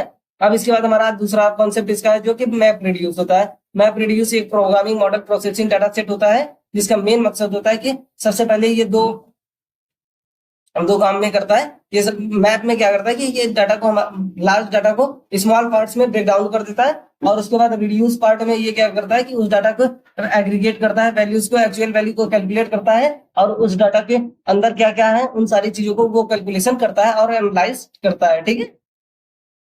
अगर सपोज करिए कि एक आपके पास जो है, आप analysing log skills data user activity और वेबसाइट, ये हमारा जो है एनालाइज करता है लॉग्स को, और स्किल्स डाटा, इस डाटा को स्केल करता है कि कितने, मेजर करता है कि आपका डाटा किस टाइप का है, क्या है उसके अंदर, ये सारी चीजों को मैनेज करता है। उसके बाद यूजर एक्टिविटी ऑन वेबसाइट बताता है कि आपके यूजर की एक्टिविटी क्या है वेबसाइट के ऊपर। ओके, राइट, आई होप आपको यहाँ पर बहुत अच्छे से समझ में आ रहा होगा। अब नाउ हम नेक्स्ट मूव करते हैं स्केलिंग आउट इन हडूप, ठीक है। स्केलिंग आउट इन हडूप क्या होता है? स्केलिंग का मतलब होता है कि एडिंग मोर मशीन। स्केलिंग का मतलब होता है कि सपोज करिए कि आप डाटा नोड्स में और भी मशीनें यूज करना चाहते हैं और मशीन्स को ऐड करना चाहते हैं, तो वहां पर आप कैसे डाटा नोड में और मशीन्स को किस तरह से ऐड कर सकते हैं, ठीक है। Scaling out means adding more machines to your Hadoop clusters instead of upgrading a single machine, ठीक है। और स्केलिंग अप, अब इसमें क्या होता है कि ना, आप एक सपोज करिए सिस्टम है पुराना वाला, और उसी पुराने सिस्टम में आप इसके अगर डाटा को सपोज करिए कि हमें नीड पड़ती है कि और सिस्टम और फीचर्स को, तो उस केस में हम जो है मशीन्स को ऐड कर सकते हैं rather than upgrading the old system, कि हम उसके फिर से अपग्रेड करें, उसके जगह पर हम जो है न्यू मशीन्स को ऐड कर सकते हैं। ये हमारा Hadoop फीचर प्रोवाइड करता है। अब इसका स्केलिंग से हमें क्या होता है कि ये कॉस्ट इफेक्टिव होता है, क्योंकि हम चीप मशीन्स को, हार्डवेयर को यूज कर रहे हैं, तो कॉस्ट इफेक्टिव होता है। इसके बाद हमारा जो इंक्रीज करता है फॉल्ट टॉलरेंट को, हैंडल करता है ग्रोइंग डाटा को, और no need for powerful machine, just more machines. अब इसमें हमें कोई भी पावरफुल मशीन की नीड नहीं होती है, और कोई भी या फिर कोई भी पावरफुल सिस्टम का ज्यादा यूज नहीं किया जाता है, तो इस वजह से ये हमारा कॉस्ट इफेक्टिव बहुत ज्यादा होता है, और इस वजह से ये हमारे लिए बहुत ज्यादा बेनिफिशियल होता है कि हम इसको स्केल और हॉरिजॉन्टली कर सकते हैं, ठीक है।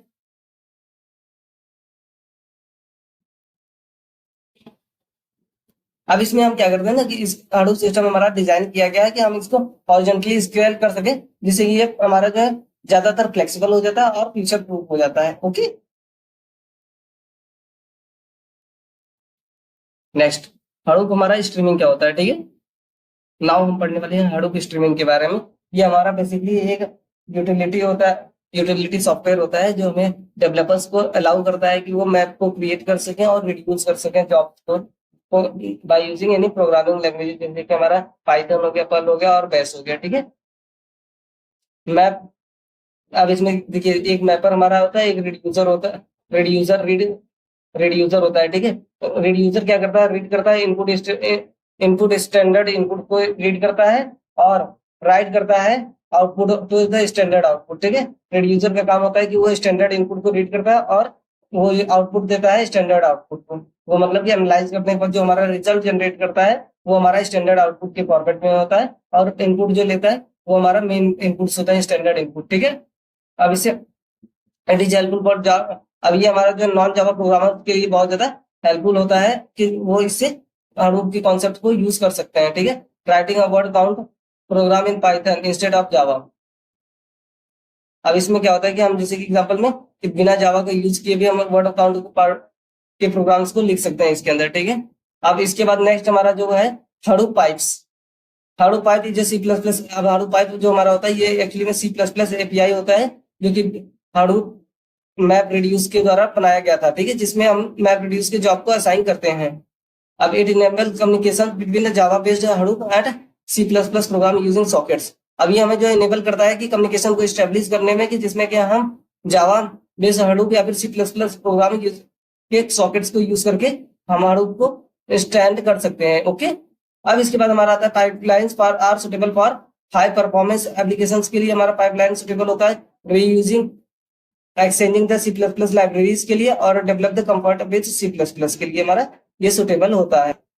अब नेक्स्ट हमारा आता है हडूप इकोसिस्टम। देखिए हडूप इकोसिस्टम में फिर से वापस से हमें यहाँ पर सारा के सारा वो कंपोनेंट्स के बारे में पढ़ने हैं जो कि एक हडूप के अंदर हमारा जो है इम्प्लीमेंट किए जाते हैं। ठीक है, अब बेसिकली इस अगर सारे यूनिट को देखते हैं तो हमें इन्हीं सब चीजों के बारे में बार बार पढ़ना है, इनके फंक्शंस के बारे में और किस तरह से स्ट्रक्चर्स होता है। ठीक है, अब हडूप इकोसिस्टम हमारा एक कलेक्शन ऑफ टूल्स होता है, टेक्नोलॉजीज होता है जिसका बिल्ड हमने जो है built around the core Hadoop components, इसको हम जो है बिल्ड किए हैं कोर हडूप कंपोनेंट्स के एचडीएफएस एंड रिड्यूस के कॉन्सेप्ट पे। ठीक है, इसका मेन मकसद होता है कि डाटा को कैसी तरह से प्रोसेस कर सकता है एफिशिएंटली और हैंडल कर सकता है। ठीक है, अब इसमें जैसे हमारा एचडीएफएस हो गया, ये हमारा डिस्ट्रीब्यूटेड फाइल सिस्टम होता है जिसमें हम बिग डाटा को में स्टोर करते हैं डाटा को। ठीक है, अब इसके बाद नेक्स्ट हमारा आता है मैप रिड्यूस। ये हमारा डिस्ट्रीब्यूटेड डाटा प्रोसेसिंग इंजन होता है। ठीक है, जिसमें कि हम अलग अलग लोकेशंस पर जो हमारे पास डाटा स्टोर है उसको हम प्रोसेस करते हैं। Okay,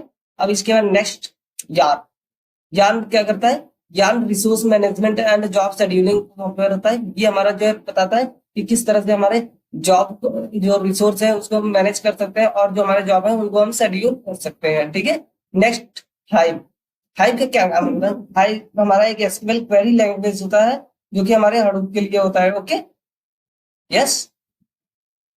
pig, pig data flow scripting language होता है जिसका मेन मतलब होता है कि हमारा जो डाटा फ्लो कर रहा है किस डायरेक्शन में किस नोड में स्टोर होना चाहिए। ये एक तरह से स्क्रिप्ट है, स्क्रिप्टिंग लैंग्वेज है जो हमें प्रोवाइड करता है फ्रेमवर्क कि हमारा किस तरह से डाटा स्टोर करेगा हडूप के अंदर। Okay, right. अब एचबीएस क्या होता है, एचबीएस हमारा कॉलम के फॉर्म में no SQL query database set होता है। ठीक है, अब स्कूप नेक्स्ट आता है, ये हमारा ट्रांसफर करता है हडूप एंड आरडीएमएस। ठीक है, आरडीएमएस और हडूप में जो हमारा सिस्टम होता है इसको ट्रांसफर करने का काम करता है स्कूप से। इसके नेक्स्ट हमारा आता है कूम। ये अब क्या करता है, कलेक्ट करता है और मूव करता है लार्ज डाटा लॉग्स को। ठीक है, और जुई, जुई जो जुई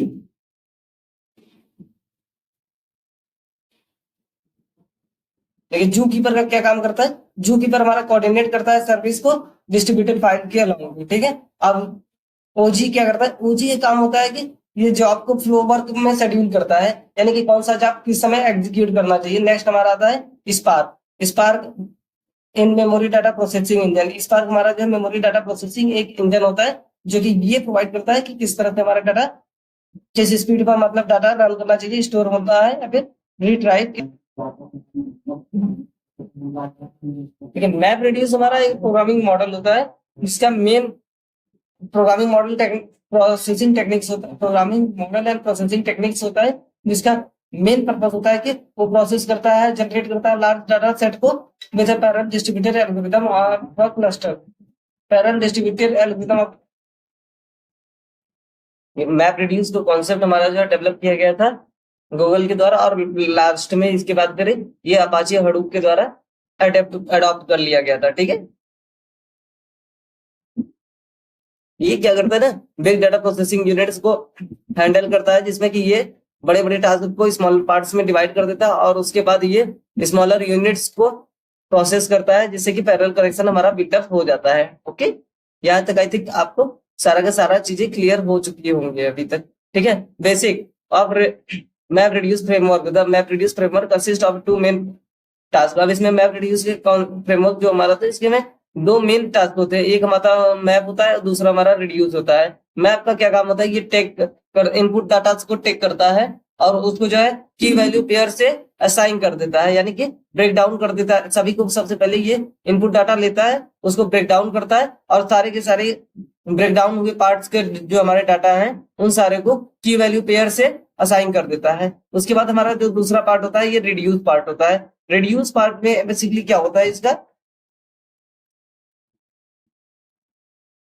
ये इंटरमीडिएट की वैल्यू पेयर्स को लेता है और उनको मर्ज कर देता है की वैल्यूज के बेसिस पे। ओके, ये इंटरमीडिएट हमारे जो की वैल्यूज होते हैं उनके बेसिस पे लेता है और डाटा को मर्ज कर देता है की वैल्यूज के बेसिस पे। ओके,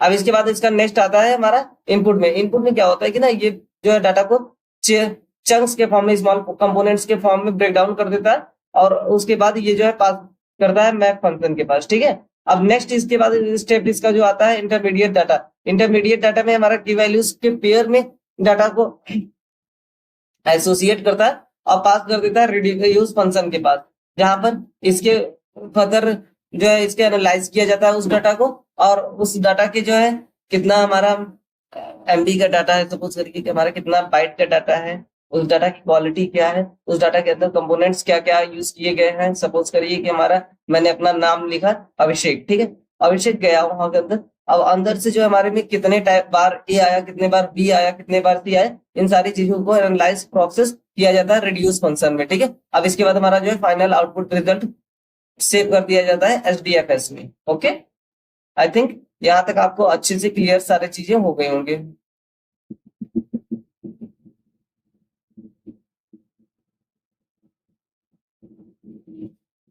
अब देखिए हमारा इसमें देखते हैं कि की कॉन्सेप्ट इसके क्या होता है। सबसे पहले इसमें हमारा एक की वैल्यू पेयर होता है। की वैल्यू का पेयर का मेन जो बेसिक का काम होता है वो असाइन करता है डाटा स्ट्रक्चर। इन मैप रिड्यूस में डाटा स्ट्रक्चर को असाइन करने का काम करता है। इसके बाद हमारा जॉब ट्रैकर आता है, ये असाइन करता है टास्क को नोड्स के ऊपर। ठीक है, कौन सा टास्क आपका जो है कौन से नोड परफॉर्म करेगा उसको असाइन करने का काम करता है जॉब ट्रैकर। उसके बाद टास्क ट्रैकर क्या करता है, एग्जीक्यूट करता है और असाइन करता है टास्क को। ठीक है, इन सबका वर्किंग यही मेन कॉन्सेप्ट, प्रिंसिपल कॉन्सेप्ट यही है इनका। अब इसके बाद हमारा नेक्स्ट स्टेप आता है steps of map reduce workflow.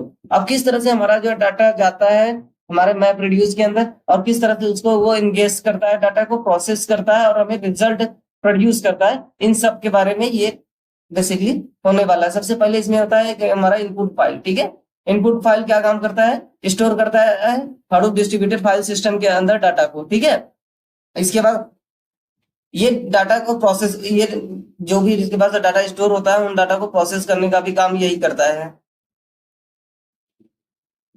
देखिए इनपुट हमारा सबसे पहले क्या करता है कि डाटा को चंक्स के फॉर्म में डिवाइड कर देता है और उसके बाद प्रोसेस कर देता है मैप फंक्शन के पास। ठीक है, इसके नेक्स्ट बात आता है हमारा जो है इंटरमीडिएट डाटा।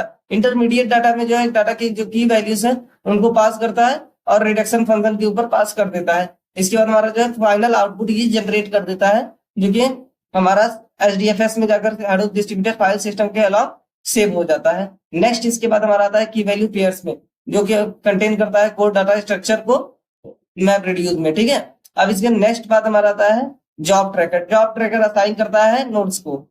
इसके बाद हमारा टास्क ट्रैकर आता है। टास्क ट्रैकर एग्जीक्यूट करता है और असाइन करता है टास्क, कौन सा टास्क हमारा किस वे में फॉर्म होगा, कौन सा टास्क पहले एग्जीक्यूट करेगा, कौन सा बाद में एग्जीक्यूट करेगा, ये सारा का सारा जो है टास्क ट्रैकर का परफॉर्मेंस होता है। ये हर टास्क के परफॉर्मेंस को या फिर किस तरह से वो टास्क परफॉर्म हो रहा है उनके रिकॉर्ड्स रखता है। ठीक है, अब नेक्स्ट हमारा steps of map reduce workflow. Map reduce workflow का क्या स्टेप्स होते हैं उनको हम पढ़ने वाले हैं। ठीक है, अब फर्स्ट इसमें जो आता है हमारा इनपुट फाइल्स। इनपुट फाइल्स में क्या होता है कि इनपुट फाइल्स हमारा स्टोर करता है एचडीएफएस फाइल्स को। ठीक है, और ये हमारा कंटेन करता है डाटा प्रोसेसेस को।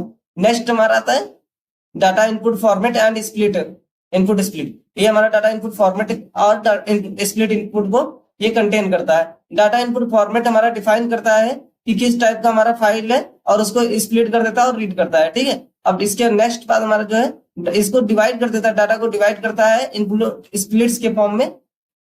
देखिए ये वाला जो डायग्राम है, सपोज करिए कि आपने एक बहुत बड़ा सा हमारा जो डाटा हमने भेजा वो 256 MB का गया। ठीक है, अब 256 MB का डाटा जाने के बाद ये क्या करता है कि इस डाटा को स्मॉल इनपुट स्प्लिट्स के फॉर्म में, मतलब कि छोटे छोटे पार्ट्स में डिवाइड कर देता है। और इन छोटे छोटे पार्ट्स को जो डिवाइड किया है इसको मैपर के थ्रू नेम नोड से इनको मैप कर देता है ताकि इनका एक लोकेशन बन सके और वो जो लोकेशन होता है उसके थ्रू यूजर इजिली एक्सेस कर सके डाटा को जब भी उसको रिक्वायरमेंट होती है। ओके, ये डायग्राम जो हमने यहाँ पर बनाया है ये डायग्राम बेसिकली इसी का है। सॉरी इतना अच्छे से तो डायग्राम नहीं है, बट इसमें बता दे रहे हैं कि एक ये बड़ा आपका डाटा हो गया, इसके बाद ये आपका इनपुट स्प्लिट हो गया जो छोटे छोटे ब्रेक डाउन पार्ट्स है, और उसके बाद हमारा ये नेम नोड हो गया जिनसे इनको मैप कर दिया जाता है डाटा को। बस यही परफॉर्मेंस होती है इसके अंदर। ठीक है, अब इसके बाद हमारा आता है डाटा रिकॉर्डर। डाटा रिकॉर्डर क्या करता है कि कन्वर्ट करता है एक डाटा को रिकॉर्डर के यानी के फॉर्म में, जिनको हम की वैल्यू पेयर्स बोलते हैं। ठीक है, यानी कि डाटा को की वैल्यू पेयर के फॉर्म में कन्वर्ट कर देता है, और जितने भी हमारे पेयर्स होते हैं उन सारे को फिर मैप कर दिया जाता है मैपर के थ्रू। ठीक है, मैपर फंक्शन क्या करता है, मैपर फंक्शन ना सारे के सारे रिकॉर्ड को प्रोसेस करता है और उसके बाद इंटरमीडिएट की वैल्यू पेयर्स में ब्रेक डाउन कर देता है। ठीक है, जैसे कि मान लीजिए कि हमने एक इनको इनपुट दे दिया कि आप वर्ड को काउंट करने का जॉब असाइन कर दिया, तो यहाँ पर ये कहता है कि जो भी जॉब हमारी है उनको जो है काउंट करता है और उनको सारे जॉब्स को काउंट करने के बाद ये टास्क असाइन कर देता है। ठीक है, इसके नेक्स्ट पार्ट में हमारा आता है कॉम्बिनेशन और ऑप्शनल पार्ट होता है। ये हमारा जो है मिनी रिड्यूसर के फॉर्म में करता है, यानी कि वर्क करता है मैपर नोड पे। ठीक है, मिनी रिड्यूसर मतलब कि डाटा को एनालाइज करने का, मैपर नोड पे पहले जाने से पहले, डाटा को मैपिंग करने से पहले ये डाटा को एनालाइज करता है कि डाटा का वेट क्या है, साइज क्या है, और डाटा की स्केबिलिटी क्या होने वाली है। ठीक है, इसके बाद ये फिर कंबाइन करता है intermediate data locally to reduce network load, और फिर उसके बाद ये जो है कंबाइन कर देता है डाटा को ताकि इनके बीच का इंटरमीडिएट नोड्स हमारा कम लगे। सपोज करिए कि हमारा ये है, ठीक है, एक डाटा, अब स्मॉल स्मॉल डाटा बेसिस हमारे कनेक्ट है। ठीक है, तो ये क्या काम करता है, सारे जो स्मॉल स्मॉल छोटे छोटे पार्ट में, सपोज करिए मैंने एक पर्सन का नेम दे दिया डाटा में। ठीक है, तो अब वो जो है उसके लिए हम एक डाटा नोड तो असाइन नहीं कर सकते। अब सपोज करिए हमारे पास 100 नेम ऑफ पर्सन है, तो 100 के लिए हम अलग अलग जो है असाइन करेंगे, तो वहां पर हमारा मेमोरी स्पेस बढ़ जाएगा और नंबर ऑफ नोड्स हमारे ज्यादा यूटिलाइज हो जाएंगे। तो इस प्रोसेस को रिड्यूस करने के लिए, सपोज करिए हमारा अगर डाटा कम एमबी का है तो वहां पर हम एक ही नोड में सभी डाटा को कंबाइन कर देते हैं और उनको जो है मैप कर देते हैं नेम नोड पे। ठीक है, ताकि हमारा मेमोरी स्पेस कम लगे, और सारे के सारे इंटरमीडिएट स्टेज को हम जो है कंबाइन कर देते हैं नेटवर्क लोड पे। ठीक है, अब इसके बाद सपोज करिए कि add count of the same word before sending to reducers. ये हमारा ऐड करता है, काउंट करता है, और उसके बाद सेम वर्ड्स को काउंट करता है ताकि पहले हमारा रिड्यूसर पर भेजने से पहले ये जो डाटा को एक बार एनालाइज कर लेता है, उसके बाद जो है रिड्यूसर के पास भेजता है। इसके बाद हमारा आता है partitioner. Partitioner determines which reducer will be processed with key. अब ये हमारा डिटरमाइन करता है कि कौन सा रिड्यूसर हमारा जो है प्रोसेस होगा की के थ्रू, और ये हमारा इंश्योर करता है कि जो हमारा even distribution of the map है वो पॉसिबल रहे। ठीक है, for the output reducer, output reducer के लिए जो हमारा इवन डिस्ट्रीब्यूशन मैप का है वो पॉसिबल रहे। इसके बाद हमारा आता है shuttle and sort. Shuttle and सफल एंड सॉर्ट का मेन पर्पस क्या होता है, देखिए इंटरमीडिएट की वैल्यू पेयर होता है ये, और इसका मेन पर्पस होता है कि इसको सेंड कर देता है कि नेटवर्क के ऊपर फॉर एप्रोप्रिएट रिड्यूसर के लिए, जो हमारा इसके लिए टास्क के असाइन जो रिड्यूसर परफॉर्म किया गया है उसके लिए जो है ये भेज दिया जाता है। ठीक है, when they are sorted by the key before being passed to the reducer. इसके बाद फिर जो हमारा डाटा है उनको सॉर्ट किया जाता है की वैल्यूज की पेयर में, ताकि वो परफॉर्मेंस से पहले ही जो है उनका परफॉर्म किए जा सके। अब इसके बाद रिड्यूसर फंक्शन आता है, ठीक है। रिड्यूसर फंक्शन क्या काम करता है कि रिसीव करता है एसोसिएटेड विद द सेम की वैल्यूज, जो भी हमारे वैल्यूज पेयर होते हैं उनको एसोसिएट होते हैं सेम की से, उनको जो हमारा ये रिसीव करने का काम करता है रिड्यूसर, ठीक है। It process and generate the final output की वैल्यू पेयर। अब ये हमारा जो प्रोसेस करता है और फाइनल आउटपुट हमारा जनरेट करता है, जो कि हमारे मैप होते हैं की वैल्यूज पेयर के साथ। नाइन्थ वाले देखते हैं output format and record writer, ठीक है। Output format defines how the result will be stored. Output format जो डिफाइन करता है कि हमारा रिजल्ट किस प्रकार से स्टोर होगा, ठीक है। ये रिकॉर्ड करता है, रिराइट करता है the final output to the HDFS in desired format. ये हमारे फाइनल आउटपुट को डिजायर्ड फॉर्मेट में स्टोर करने का काम करता है रिकॉर्ड राइटर, ठीक है। अब इसके हम एक बार समरी पूरा देख लेते हैं समराइज वे में किनका क्या क्या काम होता है। स्टेप 1 का हमारा जैसे स्टेप 1 और हमने यहाँ पर स्टेप्स लिखे हैं, यहाँ पर डिस्क्रिप्शंस लिखे। पहले हमारा जो इनपुट फॉर्मेट होता है जो कि स्प्लिट कर देता है डाटा को इनपुट स्प्लिट के फॉर्मेट में, ठीक है। इसके बाद हमारा आता है रिकॉर्ड रीडर। रिकॉर्ड रीडर क्या काम करता है, इनपुट स्प्लिट को की वैल्यू पेयर से मैप कर देता है। और इसके बाद मैपर आता है। मैपर क्या करता है, प्रोसेस करता है डाटा को और इंटरमीडिएट की वैल्यूज पेयर से एसोसिएट कर देता है, इनको असाइन कर देता है, ठीक है। अब इसके बाद हमारा जो है कॉम्बिनेशन में आता है, ये ऑप्शनल होता है, लोकल एग्रीगेशन के लिए परफॉर्म किया जाता है। नेक्स्ट हमारा जो पार्टीशन आता है, ये डिस्ट्रीब्यूट करता है आउटपुट और रिड्यूसर्स के बीच में, ठीक है।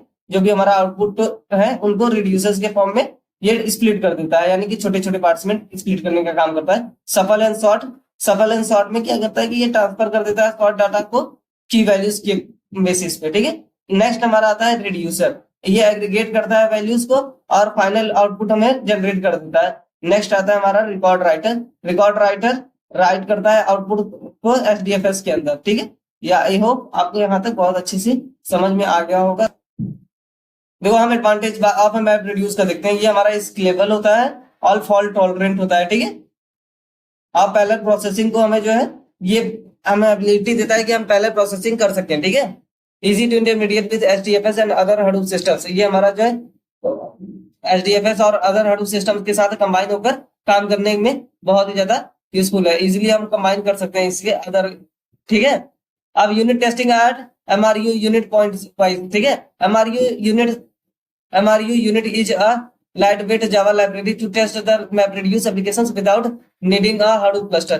ये क्या MRU यूनिट जो है ना, ये हमारा क्या काम करता है कि जावा लाइब्रेरी का जो है फंक्शन इनबिल्ट होता है। लाइब्रेरी का एक फंक्शन होता है जिसमें क्या हम मैप रिड्यूस के एप्लीकेशंस को टेस्ट कर सकते हैं हडूप के अंदर क्लस्टर्स में, बिना जो है एप्लीकेशन विदाउट नीडिंग, बिना हडूप क्लस्टर्स के हम सारे के सारे मैप रिड्यूस एप्लीकेशंस परफॉर्म कर सकते हैं, ठीक है। ये हमें जो है independent testing of mapper reducer और map reduce job as a whole के लिए असाइन करता है। तो टेस्टिंग मैपर में ये पास करता है मैपर्स को, एमआरयू यूनिट्स को वेरीफाई करता है, आउटपुट की वैल्यूज के पेयर को वेरीफाई करने का काम करता है, ठीक है। अब इसके बाद हमारा आता है टेस्टिंग रिड्यूसर।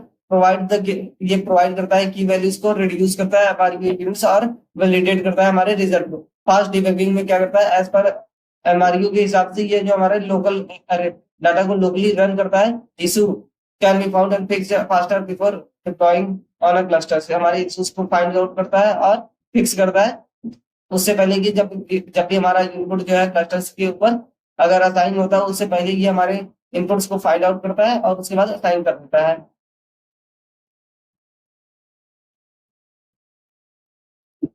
ये हमारा इंश्योर करता है कि जो हमारा रिलायबल होना चाहिए डाटा मैप रिड्यूस के ऊपर लॉजिक परफॉर्म करता है और डेवलपमेंट परफॉर्म करने का काम करता है। नेक्स्ट हमारा आता है map create a mapper class. The mapper classes process each inputs records such as lines of the text, converts it into the key value pair, for example word want and emits them for further processing। अब देखिए mapper process क्या करता है ना, की values pairs को process करता है, उसके बाद हमारे कन्वर्ट करता है की वैल्यूज पेयर्स में और उसके बाद हमारा एमिट कर देता है फॉर फर्दर प्रोसेसिंग के लिए रिजल्ट को, ठीक है। नेक्स्ट हमारा आता है create a reducer class. Create reducer class में क्या होता है कि reducer take the intermediate key value pairs from the mapper and aggregate the values such as summing all the values for each words. Reducer क्या काम करता है यहाँ पर ना, इंटरमीडिएट स्टेट की वैल्यूज पेयर्स को लेता है और उसके बाद उनको एग्रीगेट करता है वैल्यूज को और सारे के सारे को फिर समराइज करता है और नेक्स्ट में हमारा जो है इनपुट रिजल्ट को प्रोड्यूस कर देता है। अब इसके बाद नेक्स्ट हमारा आता है create a driver class. The driver set up the jobs configuration. Job हमारा ड्राइवर होता है, ये जॉब कॉन्फ़िगरेशन क्लास को सेटअप करता है और ये इंश्योर करता है कि हमारा जो टास्क है वो किस पोजीशन पे असाइन हुआ है और किस पोजीशन पे हमारा टास्क को प्रैक्टिकली हमें जो है इंप्रूव करना चाहिए। ये हमारा जो है असाइन करने का यहाँ पर काम करता है।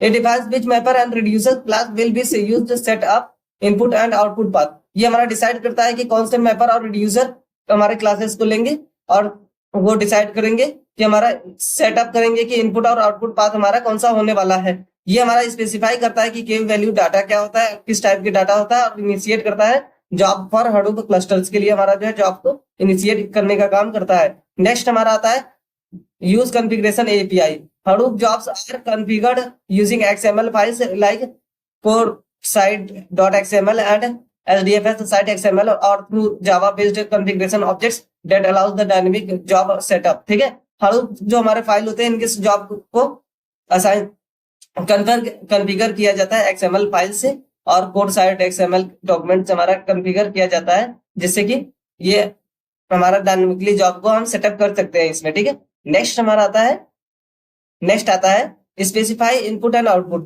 ये हमारा स्पेसिफाई करता है this format defines how data is read and written. ये हमारा स्पेसिफाई करता है कि हमारा किस तरह से डाटा रीड होता है और रिटर्न होता है। Common input format reads line by line from text file and common output format writes result as text value pair. अब हमारा कॉमन जो इनपुट पेयर होता है ये फॉर्मेट में क्या करता है ना, डाटा को रीड करता है लाइन बाय लाइन और हमें रिजल्ट को प्रोड्यूस कर देता है। बट हमारा जो दूसरा वाला होता है वो की वैल्यू को टेक्स्ट पेयर में असाइन कर देता है। ठीक है, स्प्लिट इनपुट डाटा। अब स्प्लिट इनपुट डाटा में क्या होता है, Hadoop automatically splits the input data into chunks called the input splits. ठीक है, अब Hadoop क्या करता है ना, अपने आप ही जो है डाटा हमारा जो बिग डाटा है उनको छोटे छोटे पार्ट्स में डिवाइड कर देता है जिनको ये बोलता है चंक्स फाइल्स। ठीक है, each split is assigned to the one mapper for parallel processing. और हमारा जो भी स्प्लिट है सारे के सारे जो असाइन हुए हैं मैपर के द्वारा ताकि हम पैरेलल प्रोसेसिंग कर सकें इसमें। ठीक है, नेक्स्ट मूव करते हैं हम।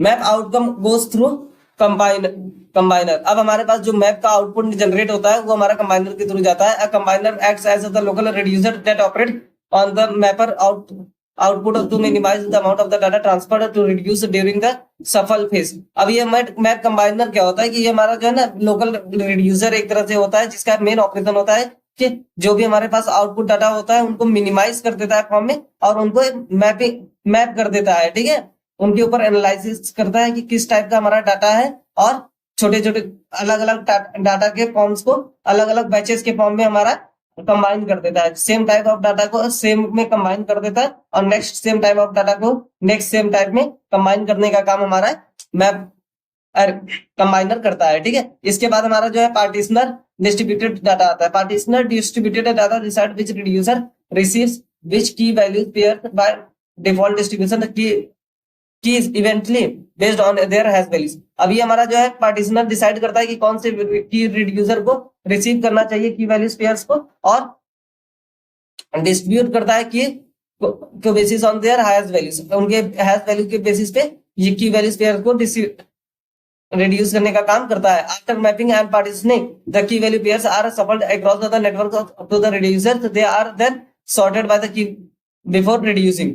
अब हमारा जो मैपिंग के बाद और पार्टीशनिंग के बाद क्या काम करता है, ये की वैल्यूज पेयर को सफल करता है, डिवाइड कर देता है अलग अलग टाइप्स में और उसके बाद ये अक्रॉस नेटवर्क के ऊपर हमारा भेज देता है रिड्यूसर के पास। ठीक है, रिड्यूसर क्या काम करता है, इसके ऊपर जो प्रोसेस करता है और एनालाइज करता है डाटा को, then sort the keys before reducing. अब उसके बाद हमारा जो है सॉर्ट करता है कीज के रिड्यूसिंग से पहले। ठीक है, रिड्यूसर एग्रीगेट फाइनल आउटपुट। अब उसके बाद हमारा जो है रिड्यूसर किस तरह से एग्रीगेट करता है फाइनल आउटपुट को, मतलब जनरेट करता है और उसको स्टडी करता है। Each reducer processes the sorted की and corresponding list values applied to the reducer logics and prepare the final output. हमारे जितने भी रिड्यूसर होते हैं वो सारे के सारे प्रोसेस करते हैं सॉर्टेड की वैल्यूज को और कॉरस्पॉन्डिंग लिस्ट के पेयर्स को, ठीक है, और अप्लाइड करते हैं reducer logics and appear the final output, और फाइनल आउटपुट पर अपीयर करते हैं, ठीक है।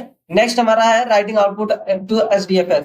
अब राइटिंग आउटपुट टू एचडीएफएस में ये क्या काम करता है, the final output from the reducer is written to the Hadoop distributed file systems as explain text files is specified output directory, ठीक है। ये हमारा इस केस में क्या करता है कि रिड्यूसर फाइल्स में हमारे Hadoop सिस्टम के डिस्ट्रीब्यूटेड फाइल के सिस्टम के अंदर जितने भी चीजें हैं उनको स्पेसिफाई करता है और सारे के सारे को आउटपुट डिस्ट्रीब्यूटरी के अंदर स्टोर कर देता है। और इसमें देखिए हमारा जो है एंटोमनी ऑफ रिड्यूस मैप जॉब्स, ठीक है। एंटोमनी हमारे क्या क्या होते हैं, मतलब प्रोसेस क्या क्या होते हैं मैप रिड्यूस जॉब में। सबसे पहला हमारा प्रोसेस होता है इसमें जॉब सबमिशन का, ठीक है। The user writes the job with all of the requirement setting and submit it to the system for execution. User क्या करता है ना, सारे रिक्वायरमेंट्स को लेकर और सेटिंग्स एज पर सेटिंग ये सारे जॉब्स को राइट कर देता है और उसके बाद ये फिर सबमिट कर देता है, फाइनल सबमिट करता है एग्जीक्यूशन के लिए, ठीक है। अब इसके बाद नेक्स्ट आता है हमारा job initialization. The system job initialization में क्या करता है कि सिस्टम रिसीव करता है जॉब को और उसके बाद हमें प्रिपेयर करता है एग्जीक्यूशन को और including splitting the input data. और ये जो है इस प्रोसेस में हमारा जो इनपुट डाटा होता है उसको भी स्प्लिट करने का काम करता है ये, ठीक है। Now next task assignment. The input data is divided into parts. देखिए हमारे जो टास्क असाइनमेंट में मतलब होता है ना कि उस समय क्या होता है कि जो हमारे इनपुट डाटा होता है उनको पार्ट वाइज डिवाइड कर दिया जाता है और हर पार्ट को अलग से जॉब असाइन किया जाता है मैप रिड्यूसर में, ठीक है। मैपर एग्जीक्यूशन में क्या होता है, इस paper process it's part of the input and producers intermediate key values pairs. Her part जो हर मैपर ना सारे जितने मैपर्स होते हैं वो सारे अपने मैप रिड्यूस पार्ट को परफॉर्म करते हैं और उसके बाद वो जो है इनपुट को प्रोड्यूस करते हैं की वैल्यूज पेयर के फॉर्मेट में, ठीक है। अब नेक्स्ट आता है हमारा combiner use to perform local aggregation to reduce the amount of the data send across the network. अब कंबाइनर क्या करता है, लोकल एग्रीगेशन को परफॉर्म करता है जिससे कि वो लोकल जिससे कि रिड्यूस करता है जो भी हमारा अमाउंट ऑफ डाटा सेंड हो रहा है नेटवर्क के ऊपर उसको रिड्यूस करने का काम करता है कंबाइनर। अब नेक्स्ट आता है हमारा partitioning. The output from the mapper is divided based on the key so that all of the data related to key goes to the same reducer। अब इसमें क्या होता है कि जो भी हमारा डाटा कंबाइनर के बाद जनरेट होता है सिमिलर टाइप ऑफ डाटा को मैप किया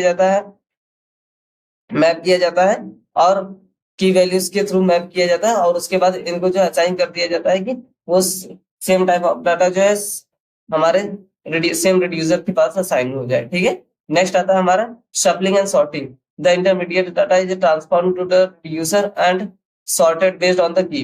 अब इसके बाद हमारा जो इंटरमीडिएट डाटा होता है उसको ट्रांसफर कर दिया जाता है रिड्यूसर के पास और उसको सॉर्ट कर दिया जाता है और सफल कर दिया जाता है, ठीक है। नेक्स्ट आता है reducer execution. Each reducer processes sorted data. हमारे जितने भी रिड्यूसर होते हैं उनको प्रोसेस करते हैं सॉर्टेड डाटा को अप्लाइज द रिड्यूस लॉजिक्स। हमारे रिड्यूस लॉजिक्स को अप्लाई करते हैं like summing values and generate the final output और उसके बाद वो जो है फाइनल आउटपुट को जनरेट करने का काम करते हैं, ठीक है। नेक्स्ट हमारा आता है जॉब कंप्लीशन। जॉब कंप्लीशन में क्या होता है, once all the reducer finish the output is saved to the distributed file systems and the job is marked as complete. जैसे ही हमारा सारा का सारा रिड्यूसर फिनिश हो चुका होता है उस केस में क्या होता है कि जो हमारा आउटपुट होता है वो सेव हो जाता है और उसके बाद वो सारे के सारे एचडीएफएस फाइल में हमारे सेव हो जाते हैं। मैप रिड्यूस में फेलियर्स क्या क्या होते हैं, failures can happen various stages of the job but Hadoop is built to handle them. Failure हमारा अलग अलग स्टेजेस पे जॉब के अगर हो सकते हैं बट हमारा Hadoop सिस्टम इस तरह से बनाया जाता है कि वो इन सारे फेलियर्स को बिल्डअप कर सके, ठीक है। पहला हमारा होता है task failure. If the mapper reduces the task fails it is automatically retired on the another machine. जो हमारा मैपर होता है अगर रिड्यूसर टास्क है फेल होकर जाता है उस समय ये ऑटोमेटिकली रिटायर कर देता है सारे के सारे मशीन रिटायर कर देता है टास्क को सारे के सारे अनदर मशीन पर, ठीक है। नेक्स्ट हमारा आता है नोड फेलियर। अगर सपोज करिए हमारा नोड फेलियर अकर करता है तो उस केस में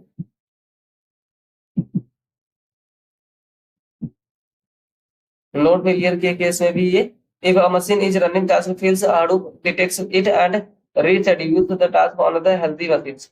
जैसे अगर मान लीजिए कि हमारा जो मशीन में रन कर रहा है टास्क वो फेल कर जाता है तो उस केस में हमारा Hadoop उसको डिटेक्ट करता है और उसके बाद रीशेड्यूल कर देता है टास्क को किसी अनदर हेल्दी मशीन पर, यानी कि जो मशीन हमारी अच्छी है, इस समय अच्छे से काम कर रही है, उनके ऊपर शिफ्ट कर देता है जॉब को। ठीक है।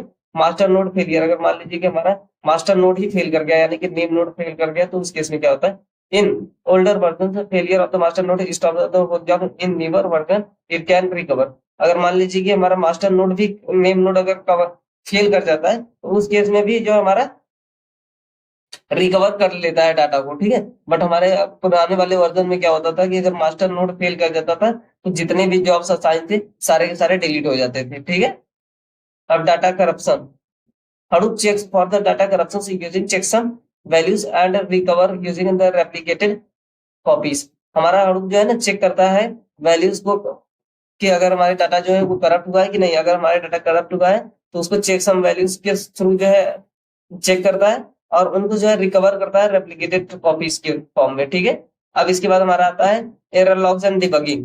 Error and warning are saved in other log files which can be viewed by developer to fix bugs. Error हमारे जो भी होते हैं और जो फाइल होती है, ये सारे के सारे लॉग फाइल्स में सबमिट किए जाते हैं, which can be viewed by the developers to fix bugs, जो कि हमारा डेवलपर्स के थ्रू यूज किए जा सकते हैं फिक्स बग करने के लिए। ठीक है। नाउ नेक्स्ट हमारा है job scheduling in Hadoop।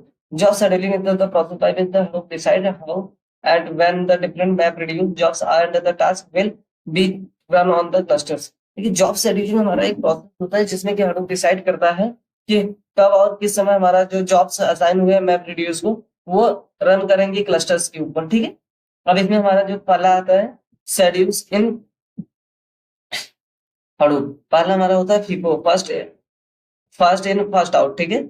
Default scheduler in early Hadoop version, ये हमारा डिफॉल्ट शेड्यूलर होता था पहले के Hadoop पुराने, इनके जो पुराने वर्जन होते थे Hadoop के, उनके अंदर ये डिफॉल्ट शेड्यूलर हुआ करता था। ठीक है। नेक्स्ट हमारा आता है jobs are executed in the order by they are submitted and simple but not ideal for multi user environment. ये देखिए हमारा जिस तरह से हमने जॉब को सपोज करिए कि नेक्स्ट पहला हमने एक टास्क दे दिया, ठीक, नेक्स्ट के बाद फिर दूसरा, फिर तीसरा, तो इसमें क्या होता था कि ये इस प्रोसेस में क्या करता था कि जो पहले आया है डाटा वो पहले एग्जीक्यूट करेगा, जो लास्ट में आया है वो लास्ट एग्जीक्यूट करेगा। ठीक है। तो ये वाला पहले एग्जीक्यूट करेगा डाटा शेड्यूल, ये वाला डाटा एग्जीक्यूट कर लेगा, फिर नेक्स्ट इसका बारी आएगा, ये वाला फिर कर लेगा, फिर इसके बाद ये वाला। ये हमारा बहुत सिंपल मॉडल हुआ करता था और ये जो हमारा मल्टी यूजर इन्वायरमेंट के लिए फ्रेंडली नहीं था। ठीक है।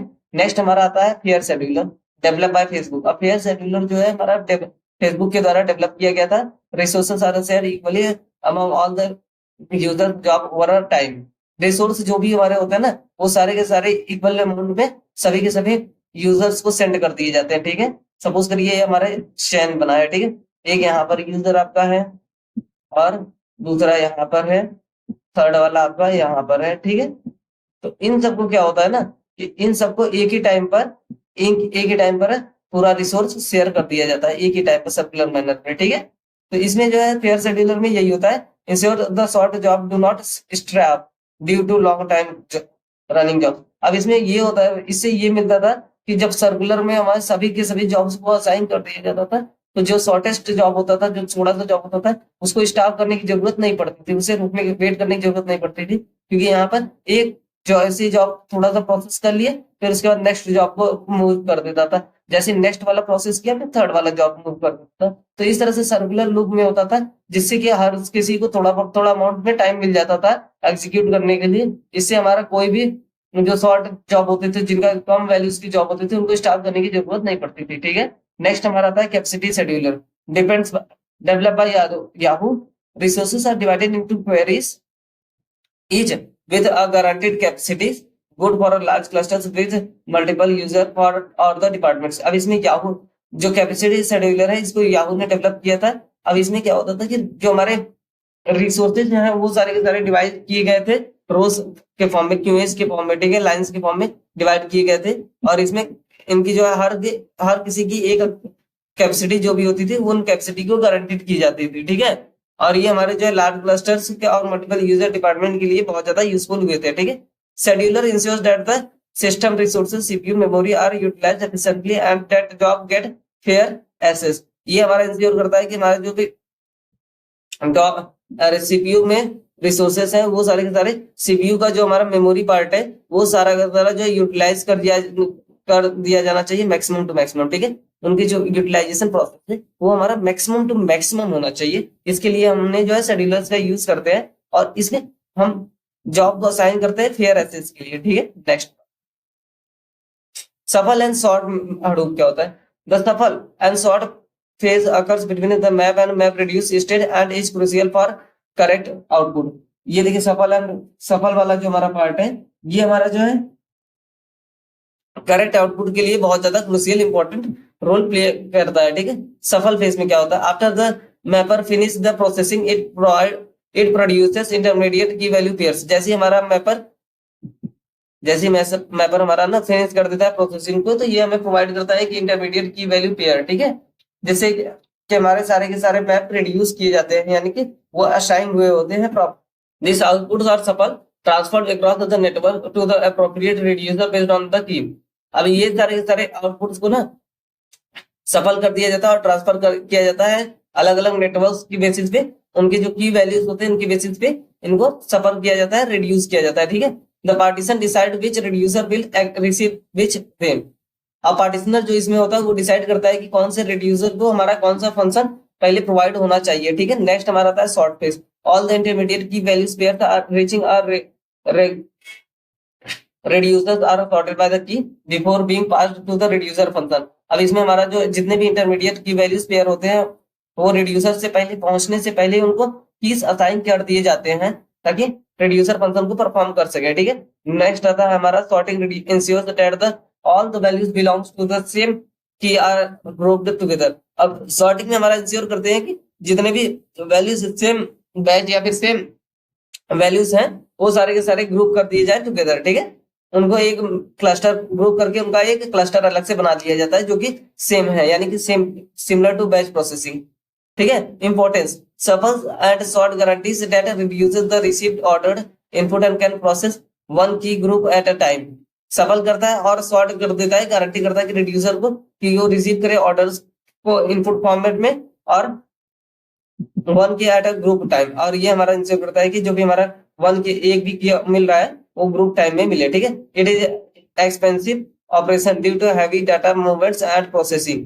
ये हमारा बहुत ज्यादा एक्सपेंसिव डाटा हो जाता है जिसमें कि हैवी डाटा लगता है और मूवमेंट की प्रोसेसिंग भी बहुत ज्यादा लगता है, ठीक है। Often consider the bottleneck in the map reducer. ये हमारा ज्यादातर कंसिडर किया जाता है बॉटलनेक इन मैप रिड्यूसर, ठीक है। अब इसके बाद नेक्स्ट आता है हमारा task execution in the Hadoop.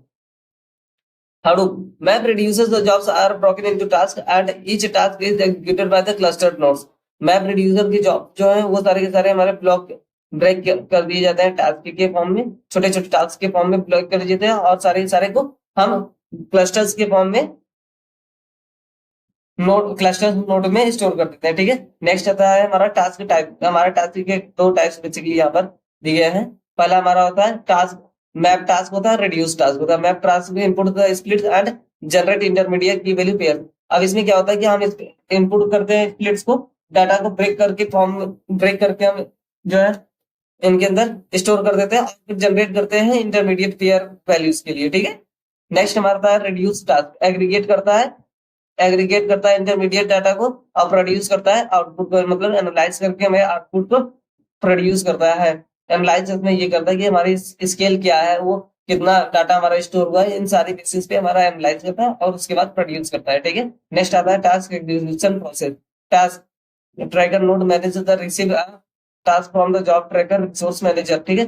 Task tracker में क्या करता है, नोड मैनेजर में ये रिसीव करता है जॉब को ट्रैकर से और रिसोर्स मैनेजर से, ठीक है। नेक्स्ट आता है हमारा task attempts are created for the each task. हमारे टास्क अटेम्प्ट्स सारे के सारे टास्क के लिए क्रिएट किए जाते हैं। एवं वन केस अगर मान लीजिए कि कोई हमारा फेल कर जाता है तो उस केस में हमारा अनदर दूसरा वाला हमारा जो है स्टार्ट कर देता है अटेम्प्ट करना, ठीक है। इस task runs in a separate Java virtual machine. जितने भी हमारे टास्क असाइन होते हैं वो उन सारे के सारे को separate Java virtual machine assign किया जाता है जिससे कि वो टास्क परफॉर्म कर सकते हैं। नेक्स्ट हमारा है speculative execution. If a task is running slower than other Hadoop में start a duplicate task on another node to finish the faster. अगर मान लीजिए कि हमारा टास्क जो है बहुत ज्यादा स्लो कर रहा है तो उस केस में जो है Hadoop क्या करता है कि डुप्लीकेट टास्क एक स्टार्ट कर देता है ताकि उस टास्क को हम फास्टर वे में फिनिश कर सके, ठीक है। Output from the successful task is written in HDFS, और जैसे हमारा आउटपुट में निकलता है उसको हम जो है HDFS में स्टोर कर देते हैं, ठीक है, राइट कर देते हैं। यानी कि मॉनिटरिंग एंड लॉग्स में क्या होता है, Hadoop provides web interfaces, job trackers, YARN resource and UI to monitor the task process. Hadoop हमें जो है प्रोवाइड करता है जॉब ट्रैकर, UI और YARN resource manager UI to monitor the task process, monitor करने के टास्क। Hadoop हमें इन सारे टूल्स को प्रोवाइड करता है जिनकी मदद से हम मॉनिटर कर सकते हैं टास्क के प्रोसेसेस को। Log files are generated to help debug the any failure during execution. Log file हमारा जनरेट किया जाता है जो कि हमें मदद करता है डिबग करने में, कोई भी अगर फेलियर रखा सकता है उस केस में, ठीक है। अब इसके बाद हमारा आता है टाइप्स ऑफ जॉब रिड्यूस।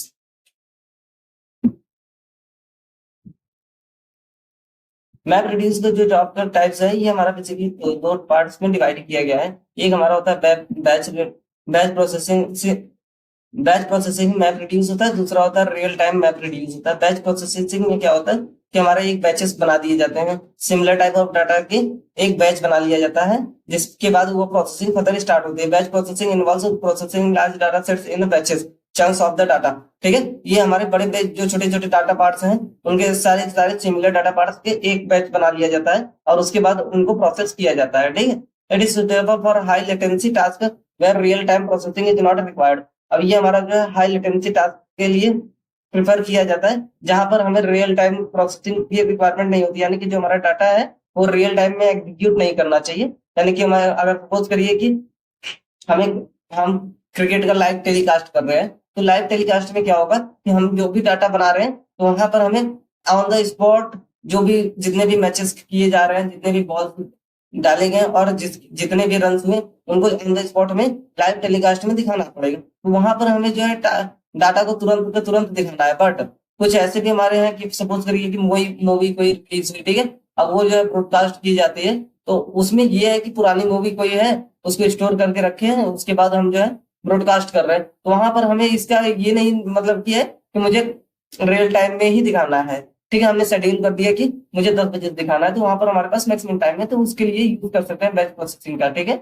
अब इसका हमारा जो है एग्जांपल देखिए, लॉग फाइल एनालिसिस के लिए यूज किया जाता है, वेब इंडेक्स क्रिएशन के लिए किया जाता है और लार्ज स्केल डाटा ट्रांसफॉर्मेशन के लिए किया जाता है इसका बैच प्रोसेसिंग का। नेक्स्ट हमारा है real time map reduce. Real time map reduce involves processing data immediately as it arrives. Real time में क्या होता है कि जो भी डाटा हमारा अराइव करता है वो रियल टाइम में ही प्रोसेस कर लेता है उस डाटा को, ठीक है। It is user for slow latency task such as real time data analytics. अब ये हमारा जो स्लो लेटेंसी टास्क के लिए जहां पर हमें टाइम जो है बहुत कम होता है वहां के लिए यूज किया जाता है रियल टाइम मैप रिड्यूस, ठीक है। अब नेक्स्ट हमारा आता है input format in map reduce. Input format determine how the input the data is split and read in the map reduce job. ये हमारा डिटरमाइन करता है इनपुट फॉर्मेट कि किस तरह से हमारा डाटा असाइन होता है और स्प्लिट होता है मैप रिड्यूस के जॉब में, ठीक है। अब इसमें पहला हमारा आता है text input format. Text input format हमारा जो है डिफॉल्ट फॉर्मेट होता है। Read the lines of the text inputs and process each lines as key values pair. ये हमारा जो रीड करता है हर लाइंस को और प्रोसेस करता है सभी लाइंस को की वैल्यूज पेयर की फॉर्म में। Key equals to byte offset इस value equals to line content, ठीक है। ये हमारा जो की होते हैं ये सारा हमारा बाइट ऑफसेट होता है और लाइन कंटेंट के suitable suitable for reading plan text file. अब ये हमारा जो है सुटेबल फॉर ये हमारा बहुत ज्यादा सुटेबल है reading file plain files text के लिए, इमेजेस के लिए और लॉग फाइल्स के लिए, ठीक है। नेक्स्ट हमारा है key values text input format. Key values text input format देखिए क्या होते हैं कि similar to text input format. ये हमारा जो है सिमिलर होता है टेक्स्ट इनपुट फॉर्मेट के, but the input is treated as the key values pairs. Each line is in the text file is splitted into key values pairs based on the delimiters. अब ये हमारे जितने भी lines होते हैं की values pair के फॉर्म में वो सारे के सारे स्प्लिट कर दिए जाते हैं की वैल्यूज पेयर के फॉर्म में, ताकि हम उनको डेलीमीटर में अच्छे से एनरोल कर पाए, ठीक है। नेक्स्ट हमारा आता है sequence file input format. Use for reading sequence files. ये हमारा जो यूज किया जाता है सीक्वेंस फाइल पढ़ने के लिए, इसमें हमारा जो बाइनरी फाइल फॉर्मेट होता है और हडूप होता है, ठीक है। It reads the input as value key value pairs from the sequence files. अब ये हमारा रीड करता है इनपुट्स को की वैल्यू पेयर्स को फ्रॉम द सीक्वेंस फाइल्स से, ठीक है। नाउ नेक्स्ट हमारा है the line input format. This format allows you to split input files and files into n lines पर split which is useful for processing large files in chunks, ठीक है। अब ये हमारा जो नेक्स्ट होता है एन लाइन फॉर्मेट वाला, ये हमारा जो फॉर्मेट अलाउ करता है हमें स्प्लिट करने में इनपुट फाइल्स को और एन लाइंस के स्प्लिट में, ठीक है, जिसका हम प्रोसेसिंग के लिए यूज करते हैं, जहां पर हमें लार्ज डाटा चंक्स को प्रोसेस करने की जरूरत होती है, उसके लिए यूज करते हैं। ना हमारा आता है output format in map radius. अब नेक्स्ट हमारा जो है आउटपुट फॉर्मेट क्या क्या होते हैं मैप रेडियस में, हम उन पर फोकस करते हैं, ठीक है। Output format defines how the output data from a map reduce job is written. Output format हमें डिफाइन करता है कि किस तरह से डाटा आउटपुट डाटा हमारा जो है मैप रेडियस जॉब में रिटर्न किया जाता है, ठीक है। Some common used in the output format are, अब हमारे जो है सब कॉमन कौन कौन से होते हैं, देखिए टेक्स्ट आउटपुट फॉर्मेट होता है, की वैल्यू आउटपुट फॉर्मेट होता है, सीक्वेंस आउटपुट फॉर्मेट और मल्टीपल आउटपुट फॉर्मेट्स, ये सारे के सारे आउटपुट फॉर्मेट्स हमारे होते हैं मैप रेडियस में, ठीक है। नेक्स्ट हम देखते हैं, देखिए टेक्स्ट आउटपुट फॉर्मेट हमारा डिफॉल्ट आउटपुट फॉर्मेट होता है, ये राइट करता है आउटपुट टेक्स्ट फाइल्स को, जहां पर हमारा आउटपुट की वैल्यूज पेयर जो है कन्वर्ट होता है स्ट्रिंग्स के फॉर्म में, ठीक है, और या फिर वो एचडीएफएस में लिखा जाता है, ठीक है। Key value text output format में writes output in the key value pair similar to text output format but with key values and values separated by the delimiters. अब इसमें हमारा जो है similar to text output format की जैसा ही होता है, और ये भी हमारा जो राइट करने के लिए काम में आता है, बट इसमें थोड़ा सा चेंज होता है, जो कि यहाँ पर हम जो है सेपरेट डेलीमीटर यूज करते हैं, ठीक है। Delimiter often used when the output needs to be processed in another job. इस डेलीमीटर को हम इसलिए यूज करते हैं कि हमारा जो आउटपुट है वो कभी कभी क्या होता है कि हम सेम जॉब के सेम टास्क के अंदर नहीं प्रोसेस करना चाहते, हम उसको एक अलग से टास्क चाहते हैं कि हम अलग जॉब उसके लिए एलोकेट करें और वो अलग जॉब में प्रोसेस हो, तो वहां पर हम की values text for output format का यूज करते हैं, यानी कि उसके प्रोसेसिंग के लिए हम अलग से चाहते हैं कि वो अलग से जो है प्रोसेस हो, ठीक है। नेक्स्ट हमारा आता है sequence file output format, writes the output as per sequence files. ये हमारा जो राइट करता है आउटपुट को सीक्वेंस फाइल के तौर पे, ठीक है। Suitable for the cases where data must be processed as key value pairs in subsequent jobs. अब ये हमारा जो है सुटेबल होता है केसेस जहां पर हमारा डाटा प्रोसेस होता है, की वैल्यूज पेयर होता है सबसीक्वेंस फॉर्मेट में, ठीक है। अब इसके बाद आता है हमारा मल्टीपल आउटपुट्स होता है, allows the writing multiple outputs from the single map reduce job to the different files और द डायरेक्टरीज। ये हमारा जो अलाउ करता है मैप रेड्यूस के फॉर्मेट में, यहाँ पर हम सिंगल मैप रेड्यूस जॉब को राइट करते हैं अलग अलग डायरेक्टरीज में, ठीक है। नेक्स्ट आता है useful when you need to produce multiple types of outputs. ये हमारा ज्यादातर वहां पर यूजफुल होता है जहां पर हम ज्यादा से ज्यादा मल्टीपल आउटपुट फॉर्मेट्स यूज करते प्रोड्यूस करते हैं, उसके लिए ये हमारा बहुत ज्यादा यूजफुल किया जाता है, ठीक है। नेक्स्ट आता है हमारा फीचर्स ऑफ मैप रेड्यूस, ठीक है। हमारा फीचर्स में देखते हैं स्केलेबिलिटी में हमारा क्या होता है कि हम कितना ज्यादा, देखिए ये हमारा मैप रेड्यूस जो है, map reduce can easily B scale bye distributing task across a clusters of a machine. Map reduce की मतलब कि ये हमारा हम कोई भी अगर सपोज करिए डाटा हम जितना चाहे उतना ज्यादा मशीन से बढ़ा सकते हैं, क्योंकि इसमें मैप रेड्यूस में क्या होता है कि हम सपोज करिए एक मशीन हमारा है, हमने 10 मशीन के कॉम्बिनेशन का बनाया, बाद में हमें पता चला कि यार मेरे पास जो डाटा है उसको और रिक्वायरमेंट चाहिए, और भी मशीन की रिक्वायरमेंट है ना, तो हम वहां पर और भी मशीन्स को ऐड करते चले जाएंगे, तो इसकी वजह से ये हमारा बहुत ज्यादा स्केलेबल है, ठीक है। लार्ज अमाउंट ऑफ डाटा को हम मैप रेड्यूस में स्टोर कर सकते हैं।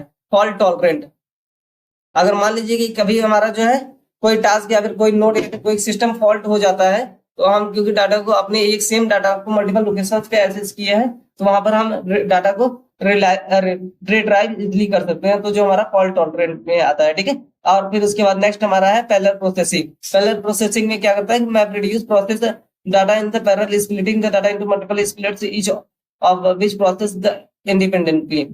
अब हमारा मैप रेड्यूस क्या करता है कि सारे के सारे डाटा को अलग अलग से प्रोसेस करता है, ठीक है, सारे के सारे डाटा को इंडिपेंडेंटली प्रोसेस करता है, और इस केस में क्या होता है कि हमारे जो जितने भी डाटा सेट्स होते हैं उनको इंडिपेंडेंटली ये प्रोसेस करता है। This significant speed of the process time for large data set, ये हमारा जो है इंक्रीज कर देता है प्रोसेस टाइम को लार्ज डाटा सेट के लिए, ठीक है। अब इसके बाद आता है data locality. Map reduce jobs are designed to produce data on the nodes where it resides, minimizing the data transfer time and reducing network load. Map reduce data locality में क्या होता है कि मैप रिड्यूस ने हर data को एक node से assign कर देता है, ठीक है, जहां पर वो डाटा हमारा स्टोर होता है, ठीक है। हर नोड को एक पर्टिकुलर डाटा से असाइन कर देता है जहां पर हमारा डाटा स्टोर हो जाता है, जिससे कि हमारा मिनिमाइज हो जाता है डाटा ट्रांसफर टाइम, ठीक है। जिससे कि हमारा हर डाटा को एक नोड से उसने एक क्या काम किया कि एक नोड असाइन कर दिया सभी डाटा के लिए, और सारे के सारे अलग अलग स्टोरेज पे जाकर अपने अपने नोड्स पर स्टोर होते हैं। तो जिसकी वजह से हमारे नेटवर्क पे लोड भी जो बहुत कम होता है और प्रोसेसिंग टाइम भी हमारा बढ़ जाता है, ठीक है। नेक्स्ट हमारा है cost effective, since map reduce competitively Harvard. अब देखिए कॉस्ट इफेक्टिव क्योंकि हमारा मैप रिड्यूस जो होता है ये चीप हार्डवेयर पर रन करता है, जिसकी वजह से हमारा कॉस्ट बहुत कम हो सकता है। तो ये हमारा एक कॉस्ट इफेक्टिव भी होता है और बिग डाटा की प्रोसेसिंग में हम इसका इस्तेमाल कर सकते हैं। इजी फॉल्ट रिकवरी, अगर मान लीजिए कि हमारा किसी सिस्टम कोई भी फॉल्ट सिस्टम में आ गया, उस केस में हम इजीली उसे रिकवर कर सकते हैं। अगर नेम नोड में भी हमारा फॉल्ट आता है तो नेम नोड को भी हम इजीली रिकवर कर सकते हैं। नेक्स्ट हमारा आता है real time real world examples for map reduce applications, ठीक है। Map reduce is used in various real world applications where large amount of the data needs to be processed. अब map reduce का आज के समय में हमारा बहुत सारे जगह पर यूज किया जा रहा है रियल वर्ल्ड में, जहां पर लार्ज अमाउंट ऑफ डाटा को की जरूरत पड़ती है कि हम लार्ज अमाउंट ऑफ डाटा को प्रोसेस कर सके, ठीक है। सबसे पहला हमारा आता है सर्च इंजन। सर्च इंजन में क्या होता है कि map reduce is used to index vast amount of web pages to make them searchable. Map reduce क्या करता है, इंडेक्स कर देता है जितने भी हमारे vast amount of the web pages को, जिससे कि हम सारे के सारे डाटा को सर्च कर सके इजीली, ठीक है। अब सपोज करिए हमारा गूगल हो गया, map Google process huge volume of the data web data to provide the fast search results. अब गूगल क्या काम करता है कि प्रोसेस करता है ह्यूज अमाउंट ऑफ डाटा को, जिससे कि वो जल्दी से जल्दी हमें रिजल्ट देता है। तो वो भी क्या काम करता है कि मैप रिड्यूस की मदद से अपने डाटा को अलग अलग स्टोरेज पे लोकेट कर सकता है, और वहां से जैसे हमें कोई सर्च करता है उन कीवर्ड से मैच करता है नेम नोड को, और तुरंत फास्ट जो है फास्ट वे में वो आंसर्स को जनरेट करके उनको वो रिसोर्स प्रोवाइड कर देता है, लोकेट कर देता है, ठीक है।